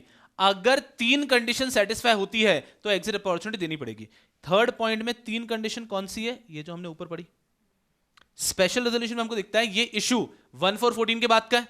इस इशू में कम से कम 10% of the total voting shareholders ने क्या किया है? डिसेंट में वोट किया है, and the amount utilised for the stated object is less than 75%। अगर ये तीनों कंडीशन सेटिस्फाई हो जाती है तो हमको एग्जिट अपॉर्चुनिटी देनी पड़ेगी। अब ये जैसे ही होगा उसके बाद में हमको समझ में आ रहा है, अब हमने फोर्थ जैसे ये हुआ है सारा इंफॉर्मेशन दे दिया स्टॉक एक्सचेंज को। अब नोट्स में आपको ये अलग अलग पॉइंट दिखेगा कि वोटिंग रिजल्ट देना है, list of dissenting share holder देना है, आपके हिसाब से लिख सकते हो कितने पॉइंट से, डजंट मैटर। तो आपने स्टॉक एक्सचेंज को वोटिंग रिजल्ट देना है अपने जनरल मीटिंग का। चलो एक और जनरल बात बता देता हूं आपको। एक लिस्टेड कंपनी जितनी बार जनरल मीटिंग करेगी, हर जनरल मीटिंग के बाद वोटिंग रिजल्ट देना होता है। तो यहाँ पे कुछ स्पेशल नहीं हो रहा है, ठीक है? तो वोटिंग रिजल्ट दे दिया, उसके बाद में list of dissenting share holder दे दिया कि यार ये लोग डिसेंटिंग में थे। अब 10% से ज्यादा है, of course then you will have to appoint a merchant banker के सर एग्जिट अपॉर्चुनिटी देनी है, जाओ एग्जिट अपॉर्चुनिटी का एग्जिट प्राइस डिटरमिन करो। उन्होंने एग्जिट प्राइस जैसे डिटरमिन कर दिया। अब आपने ये एग्जिट प्राइस बताया किसको? स्टॉक एक्सचेंज को, क्योंकि आप जो भी करोगे स्टॉक एक्सचेंज को बताना है। और स्टॉक एक्सचेंज ने गांव भर में ये बात बता दी कि कंपनी ऑब्जेक्ट चेंज कर रही है और डिसेंटिंग शेयर होल्डर्स को एग्जिट अपॉर्चुनिटी दे रही है। अब जो डिसेंटिंग शेयर होल्डर हैं उनको एग्जिट अपॉर्चुनिटी मिलेगी। अब इसके पहले आपको ध्यान रखना है कि जब आपका टेंडरिंग पीरियड चालू होगा उसके ही 2 दिन पहले एस्क्रो के अंदर पूरे पैसे जमा कर दें शेयर होल्डर्स, जो आपके प्रमोटर शेयर होल्डर्स हैं, ठीक है? अब इसके बाद में कुछ टाइम पीरियड का आता है। इसके बाद में 9th के बाद 10th पॉइंट में सिंपल आप टाइमलाइन समझ लो तो काम खत्म हो जाता है 10th कि उसके बाद में क्या है टाइमलाइन की बात है कि स्पेशल रेजोल्यूशन जब भी होता है उसके 7 दिन के अंदर अंदर आपको टेंडरिंग पीरियड चालू कर देना है। टेंडरिंग पीरियड 10 दिन के लिए चलेगा। टेंडरिंग पीरियड क्लोज होने के नेक्स्ट 10 डेज के अंदर you have to ensure that the promoter shareholders from the escrow account make payment. Escrow account में वो पैसा जमा कराते हैं ये प्रिज्यूम करके कि सारे डिसेंटिंग शेयर होल्डर्स शेयर्स बेचने के लिए आएंगे, सही है? तो मान लीजिए उनको 20 करोड़ जमा कराने हैं, 20 करोड़ डिपॉजिट करा दिया, पर सारे डिसेंटिंग शेयर होल्डर नहीं आते हैं, कुछ आते हैं कुछ नहीं आते, तो जितने आए उतने लोगों को एस्क्रो से पेमेंट कर देंगे, बचा हुआ पैसा वापस प्रमोटर शेयर होल्डर ले लेंगे एस्क्रो से, और उसके 2 दिन के अंदर सारे डिस्क्लोजर भी स्टॉक एक्सचेंज को दे देंगे that every money has been paid and this is our post the entire transaction shareholding. Are you all understanding? And here we are. बात समझ में आ रहा है? And it's a wonderful wonderful wonderful topic. मेरी आपसे क्या request रहेगी, बस इससे ज़्यादा आपको नहीं खींचूंगा, आपकी शक्ल दिख रही है मुझको। मेरी आपसे क्या रिक्वेस्ट है कि whenever discussing a topic heavy like this topic is a heavy topic, then promoter contribution was a heavy topic, तो आपने घर जाके कंपल्सरीली उसको एक बार पढ़ना होगा ताकि वो दिमाग में स्थिर हो जाए, और जब मैं आगे के लेक्चर के अंदर उसको कनेक्ट करने की कोशिश करूँ तो you are able to connect it up. Clear यारों? तो आज भी क्या करना है आपको, ये फोटो ले लेना है, इसको पेन डाउन करते time you to ensure that you do a nice revision. अब प्रॉब्लम क्या आएगी, ये पेन डाउन कहाँ करोगे? This would be a trouble. तो you can pen it down on page number 1.13 and you have to give cross referencing. जहाँ पे dissenting share holder वहाँ पे लिख दोगे चार्ट ऑन पेज नंबर 1.13। अब इसके सुंदर से फोटोग्राफ ले लो। आज शाम को मतलब जब भी आपको समय मिलता है इसको पूरा पेन डाउन करना है so that you revise it up nicely, and then कल क्लास में करेंगे धमाके। फिर ये हो गया क्या? पहले एक बार ये ले लो।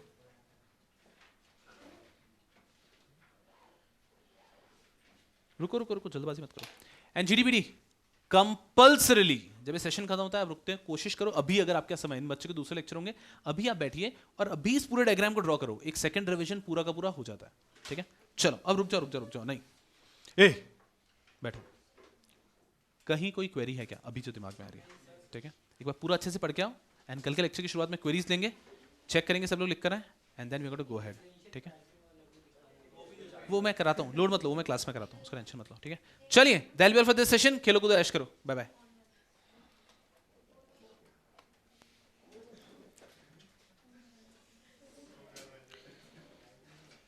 नहीं नहीं नहीं, हाँ जी यार, अब वही संघर्ष मैं सोच रहा हूँ क्या करूँ।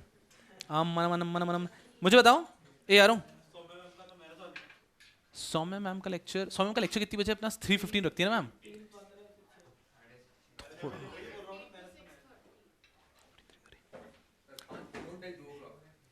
एक काम करते हैं, ये सुनो ना, 2 बजे तक आप लोग लंच करके आप आओगे क्या? नहीं ना, तो एग्जैक्ट 2:10 पे शुरू करेंगे क्या? बेशर्मो, चलो 2:15 पे शुरू करते हैं। अरे मैं खाना बना के खाना है क्या? 2:15 पे लेक्चर स्टार्ट करेंगे अपन लोग, ठीक है ना? चलो खा पी के आओ।